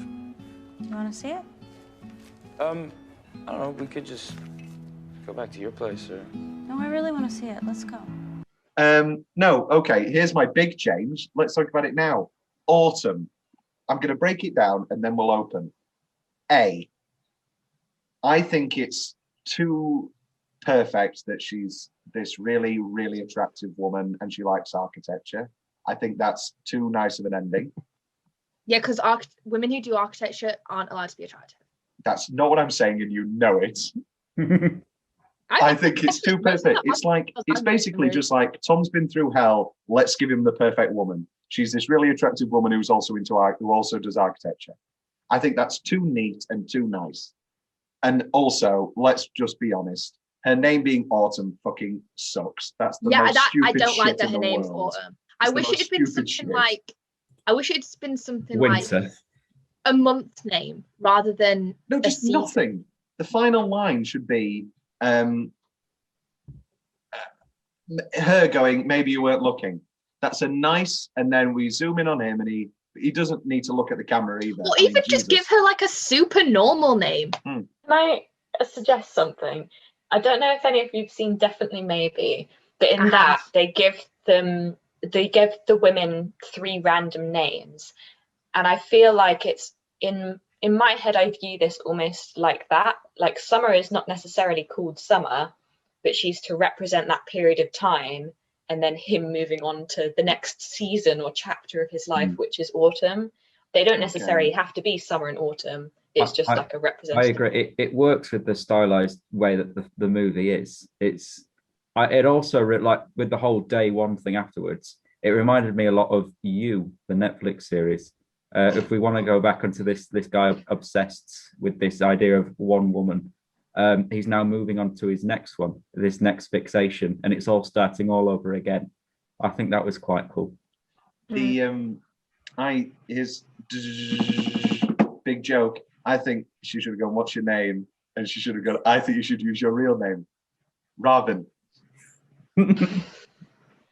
Oh, why didn't they just say Dick Grayson? You should use your real name, Dick Grayson. Why did it have to be? And also, that actress is really bad. I mean, I don't think you could put Meryl Streep in that role and deliver that line well. But I think you should use your real name, Robin.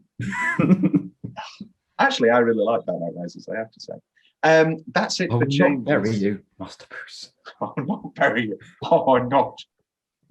Oh, I know you don't like Autumn. I kind of wish that there'd been no woman there. Yeah, I know. It was just the whole. The upcoming episodes. Oh my god! Sorry, I just went back. I finally watched the montage where you see someone get married. Yeah, it's definitely the other guy that we were saying. Because he's brunette, he's not blonde. I will completely bow Maybe it was down. the sun. I accept my defeat. Sorry, look, brunette. And long hair. I will accept defeat on this point. I believe this is the first. It's not a first. Do you want to know what it is? Do you want to know what it is, Tom? You saw what you wanted to see, not what was really happening. No, I saw the truth. I think. Well, no. Now it's a change. You saw your truth. Yeah. You saw what you wanted to see. You took what you wanted to out of that scene. I think it's one of those Freudian slips. I mean slips. I think that now that is going to be a change. I think it's more effective if he's the exact opposite person. No, the point is that you never see his fucking face. That's the whole point. You don't see him. Tom never sees him. It doesn't matter who he is. All that matters is that he isn't Tom. That's why it would make no sense. That's why if we're did see his guessing, face. is because there's no focus on the other guy, because the guy is not part of the focus. It's her not picking him that's the focus. So now, although I've never had someone watch this and think, yeah, that guy. That I've never heard anyone else interpret him as being her fiance ever. You are the first. I've never heard anyone just try to find the fiance, because I thought the whole point was that you never really see him. I don't like that scene where the fiance's got a Welsh accent. Or are you now going to tell me that we don't hear him either? Anyway, so welcome to Summer. I'm sorry, just her face on this is so cute. Look how happy. Oh, Zoe Deschanel. She's never that happy. Literally, the amount She's never that happy with Tom. Yeah, the amount of like silent, unaudible dialogue, smiling Zoe Deschanel scenes. Love anytime she smiles in this. Welcome to, is Summer really a bad person? So these are the big things that I noticed. Maybe. I'm completely saying this superfluously. For me, these are the only things where I was like, okay, so that was bad choice. Wasn't this a La La Land thing where I had a segment called "Is Mia a Terrible Person?" The big things are the 100-day arguments when he punches the guy. I think he's an arsehole for punching the guy and expecting, oh wow, you're a hero. Kind of on his sides with the when she goes to say no. Let me finish. My big thing is when she goes, "We're friends." And I don't like his angry monologue after. I think that's disgusting. But also, they don't need labels. That's completely her choice, their choice, whatever. But I think, bad move, her going, "We're friends."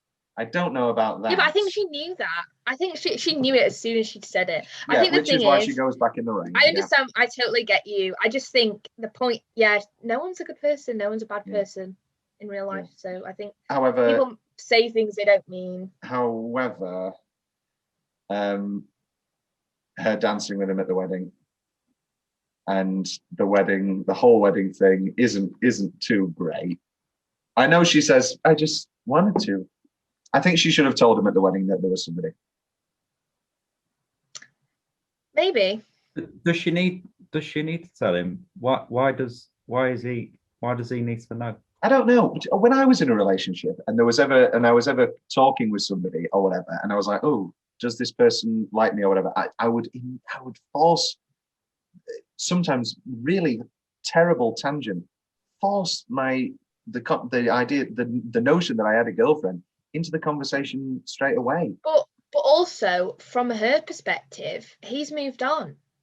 They're friends now. Yeah, true. Why would she have to explicitly be like, "Oh yeah, just I could be on the verge of getting engaged. I'm in a relationship." Also, it's her ex. Like, I don't know, that kind of thing's like, would you really want to say to your ex, "Oh yeah, but by the way, I'm in a new relationship and I really love him and we might be getting engaged." From you. Yeah. And particularly if she wants that that sort of happy day at the wedding, like she says, then she's obviously not gonna. She knows she's gonna ruin it by mentioning. Yeah, she knows guy. Yeah. But also, I kind of do agree. I think maybe she does toe a line where she acts a little bit like flirty with him, and the slow dancing. I don't think I'd slow dance with. No, definitely not. And also, ex, mainly because he hated dancing, so probably wouldn't anyway. But why does she invite him to the engagement party? That is bad. Well, actually, she wasn't engaged by that point, so it probably wasn't an engagement party. It's just a party. Just a party, but also I think it's a bit unfair that she doesn't prep him. Me and my boyfriend are having a party. I think I know that the expectation versus reality scene is based on the whole male gaze. It's this idealistic vision. Oh, she's going to have sex with me by the end of the night. She's going to hug me and love me because I bought her a book. Also, the fact that he's not gonna talk to anyone else. Summer's only going to be obsessed with him. She's thrown this entire party, and we're going to sit on a corner and talk, and then make passionate love against a wall. It's just, I think it's a bit of a trap, and I don't think it's fair. I think she should say, because she says our rooftop apartment, and that's the closest she gets, and you can see a little bit in her eye of, should I tell him who I've said the word too many times now, it doesn't make sense to me. Should I tell him what our means? And I think she shouldn't invite him to the party unless she tells him. A few fun facts. I agree, actually. Any left from any notes, or are we good for facts? I've got loads of notes. Left. Take it away. I'll start with my favourite building or set. Oh yes. I really liked. Well, I mean, IKEA for a start. I know people spend so much money to get a plane to Disney World and then to get into the park. Go to IKEA; it's free and it's magical. The Fine Arts Building, that he points to. That's very nice piece of architecture. And the art gallery that they go to, and that the inside, it's all brutalists and it's got concrete beams and it's all grotty and it's beautiful. I love. I really like the architecture office he goes to at the end. I think that's a really nice building. Mm. And then I've got the fact that the black and white film that Becky was on about earlier. No one's picked up on the fact that he's watching a man escaping a French New Wave film. That is Tom's short film that he made. It is. Oh my God! exactly Yes, that. Tom, you plagiarist. I mean, and that's carried on at the scene where he's escaping from the engagement party and he's running down the stairs.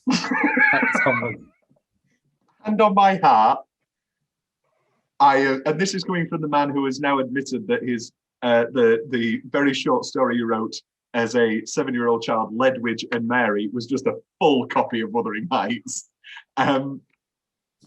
This has never crossed my mind. I can honestly say that Partridge Days of Summer was not an influence on. I'll put everybody go to Tom's Carruthers on YouTube and watch A Man Escaping a French New Wave film. Which Katrina wasn't in and was very angry. Yeah, I wasn't in. I like half vampire, half giant, Vagiant.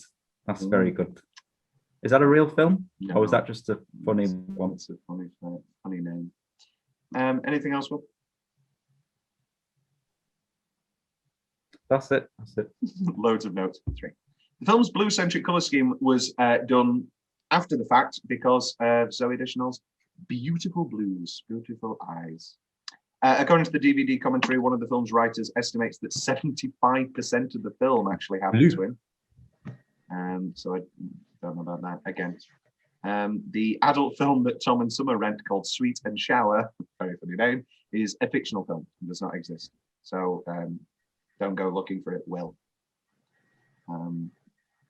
Summer breaks it off with Tom on day 290 and is married by day 476.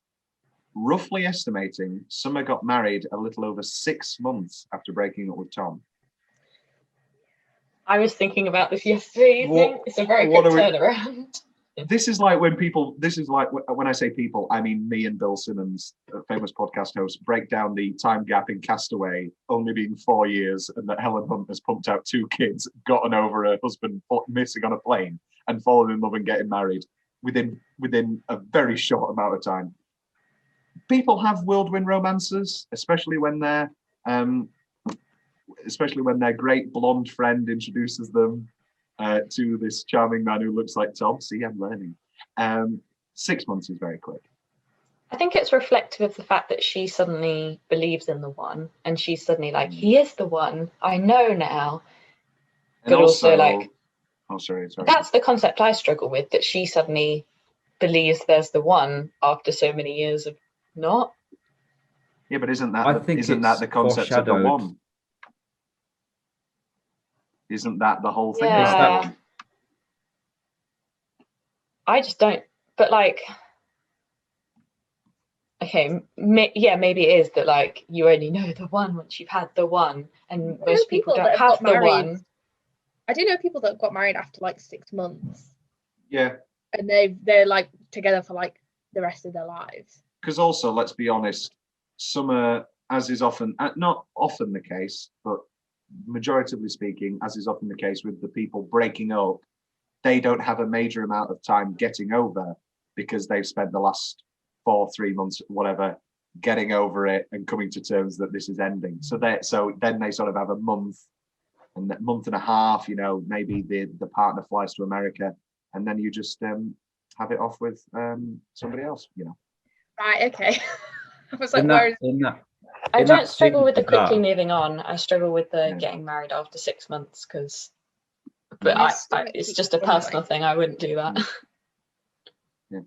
In that scene in the bar, you could say when she's on about I don't believe in that when she's talking about her version of love, you could say that's contradicting what she's doing now. But then when he says you don't know love until you feel it, I think she knows what it is, and so why not? I was sure. I woke up one morning and I was sure of what I was never sure of with you. I think it's just one of those things. But the 6 months is the big factor. And that's why they never say it's only been 6 months, and you just have to sort of forget. Speaking of Will's theory, there is a fan theory that the final conversation between Tom and Summer on the park bench was all imagined and didn't happen. Even Joseph Gordon-Levitt has said that he believes this is more of a scene of Tom's coming to inner peace than actual reality. If that is accurate, then day 408 at Summer's house party is the last time Tom ever sees her. Oh, that is quite sad. No, I like it's the more idea. realistic.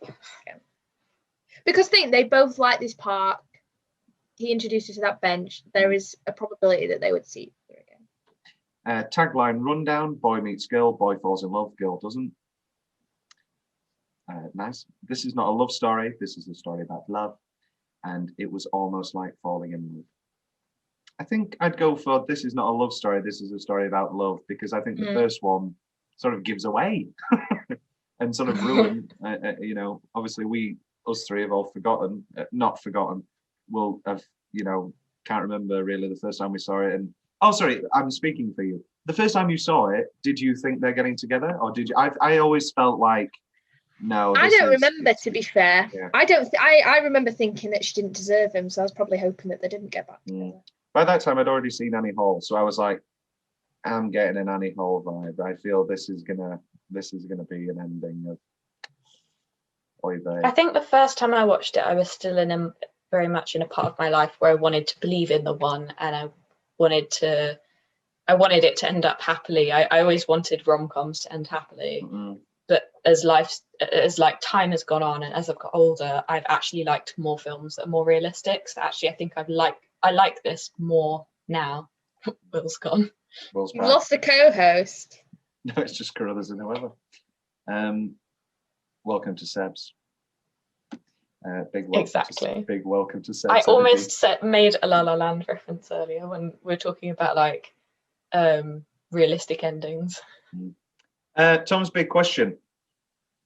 Here are your 3 nominations. This entire film, the video for Why Do You Make Me Stay Here in the Bank, or What Are You Doing Next New Year's Eve? What is the best thing that Zooey Deschanel and Joseph Gordon-Levitt have done together? Ooh, no, the new What Are You That's just so iconic. I listen to it every single New Year's. I think it's so iconic. I do love the bank music video though. That's great. I love She and Him. Great band. Love Zooey Deschanel. I love Zooey. I don't think I've really gone hard this episode as I thought I would have for. I love Zooey Deschanel. I love the vibe. Love Elf. Love New Girl. Actually, this is what I was going to say. I think the people's concept of Zooey Deschanel as the archetypal Manic Pixie Dream Girl is New Girl.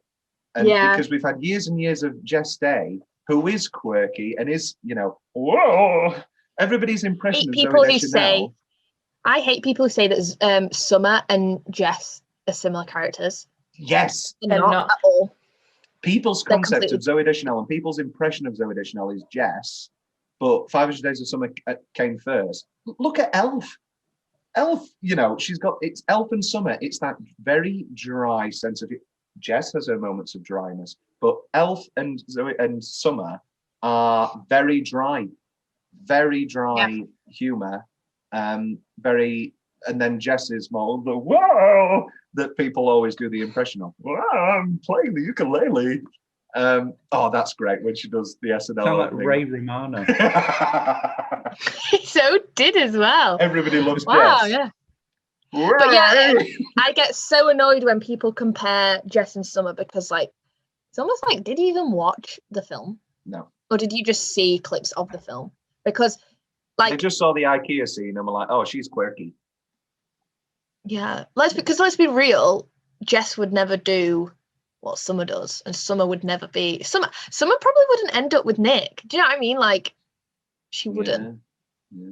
No way. She'd have ended up with Sam the Doctor, I think. And Jess is much more relationships, I really want one, whereas Summer's very much no, let's just have fun. Do my own thing. I love the IKEA scene, but also there's no way I have ever slept on a display bed. I've never gone bed shopping. But is that a thing people do? Do people actually sleep, like go on these beds to test them out? And also the kissing not and the IKEA beds. cuddling. Not IKEA beds, but you do lay down on mattresses. Because my mum said Yeah. I went to get a mattress and you lay down on mattresses. But that's different. That isn't IKEA. That's like actual. But I don't think they actually fell asleep. No, I'm not saying fall asleep, but the kissing and the cuddling and the very closeness. But what do you do when you go to IKEA, Tom? Do you just walk around?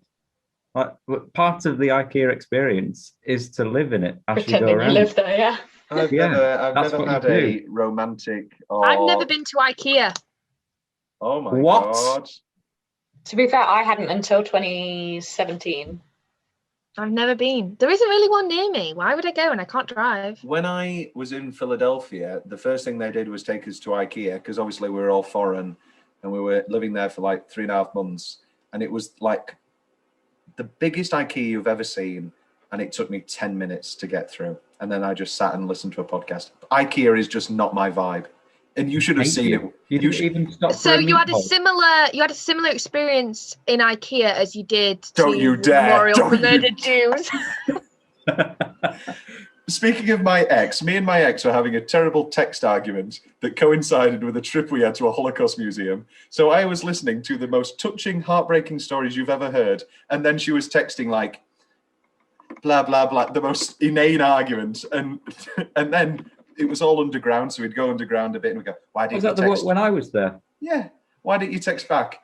Because I was in the Holocaust museum and I was underground. I think that's a pretty good reason. Oh, God.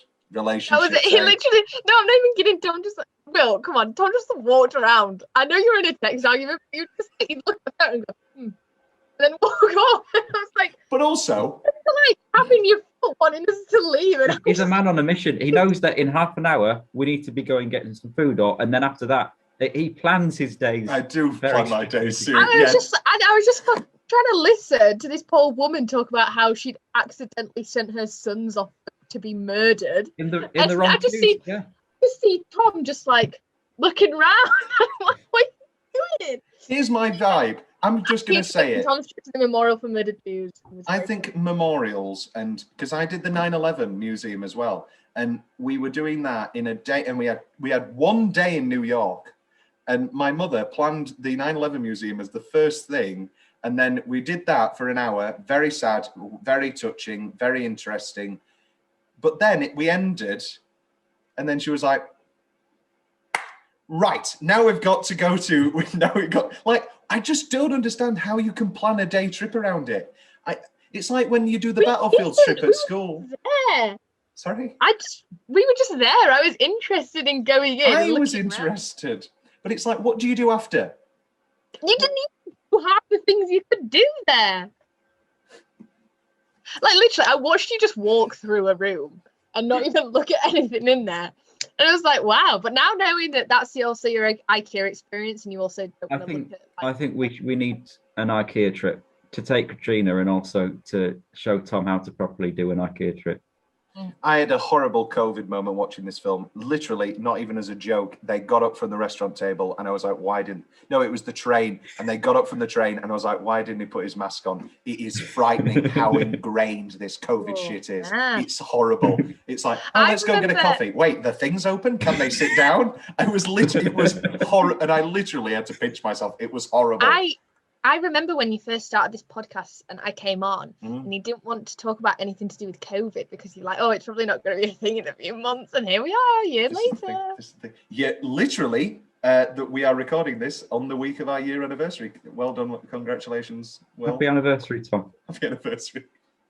Who needs a relationship when you've got a 1 year anniversary of your podcast?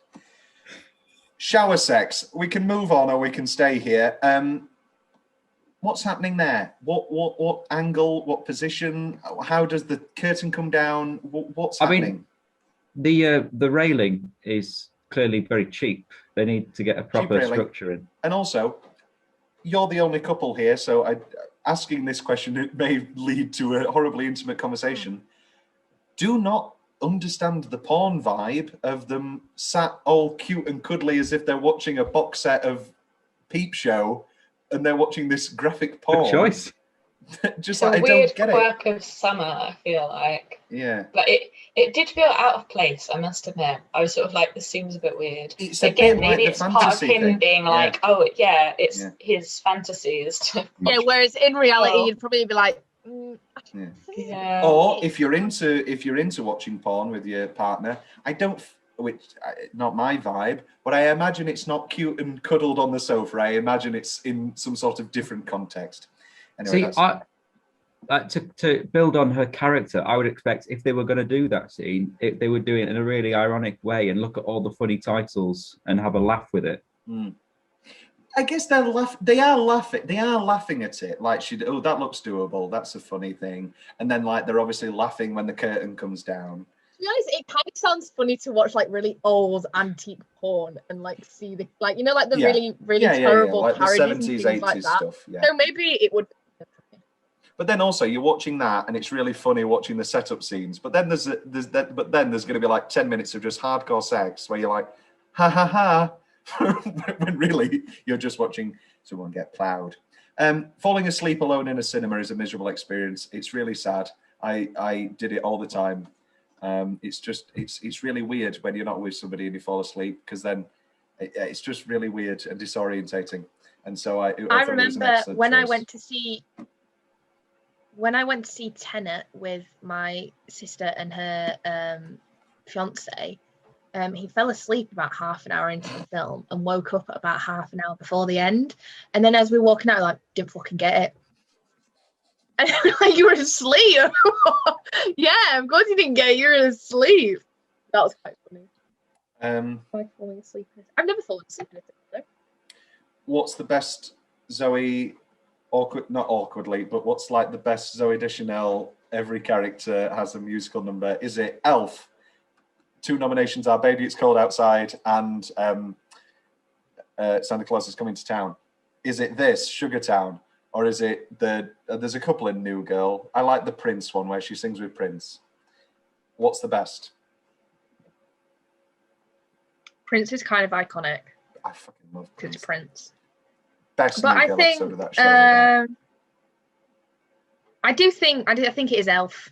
I think it's the edgy underwater band in Yes Man. Oh, and Yes Man. Good shout. Yeah. We just love Zoe Deschanel. I do love that. You know what annoys me is that like she's more manic pixie in that film than she's in. Yeah. It feels. I've always felt.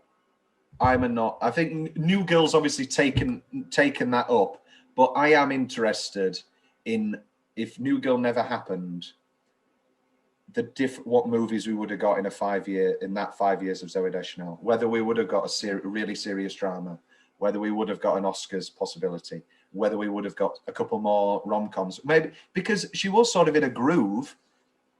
Because since Meg Ryan, there's not been an actress or an actor that has sort of owned the rom-com thing. Like Meg Ryan just owned the rom-com thing for a decade and was just like, yeah, I'm going to do rom-coms. Adam Sandler. No, but they're not always rom-coms. They're just like comedies. That's just, I'm going to do comedies. Oh, they're very romantic, Tom. 50 First Dates is, and I love Wedding Singer. Oh, Click. Everyone loves Wedding Singer. My Click Blu-ray arrived. Jack and Jill. I went to see Jack and Jill at the cinema. Dunkachino. Everybody loves my Dunkachino. Say hello to my chocolate blend. And on that Al Pacino-based rock bottom note, Becky, Katrina, returning to 500 Days of Summer. What is any final thoughts? My final thought is just that they weren't meant to be together, and I think it's a very good representation, a bit like in La La Land, of 2 people who had a very good time but weren't meant to be together. Realistic.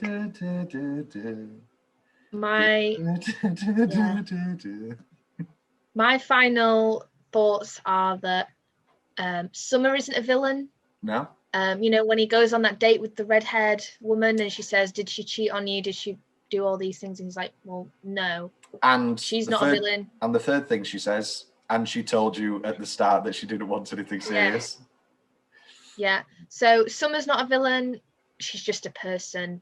And also a person whose parents were divorced, which, as annoying as it is, does actually affect your perceptions on those kind of things. This might take us for another 10 minutes, but Tom says, yeah, mine too. So that's never explored, like his relationship with that divorce.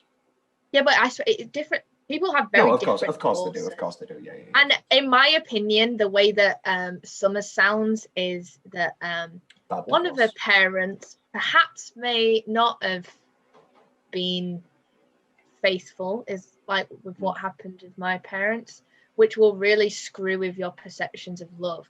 Whereas if they just have an amicable divorce, it's quite different.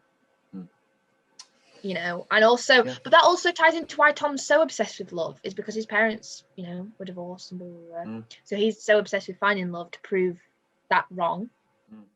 But I don't think he's the villain of this either. I just think that he's, you know, not experienced character growth, and he's not had many meaningful relationships, and he's never tried, and then Summer kind of spurred him on. So I don't think anyone's the villain in this film. I just think it's quite realistic that sometimes, Becky said, sometimes things just don't work out, and that's okay. And then he owns a jazz bar. Well, you're on our first watch. Will you be returning to 500 Days of Summer? What did it fulfill? Did it fulfill your Zooey Deschanel enjoyment? Did you like what? Your final thoughts?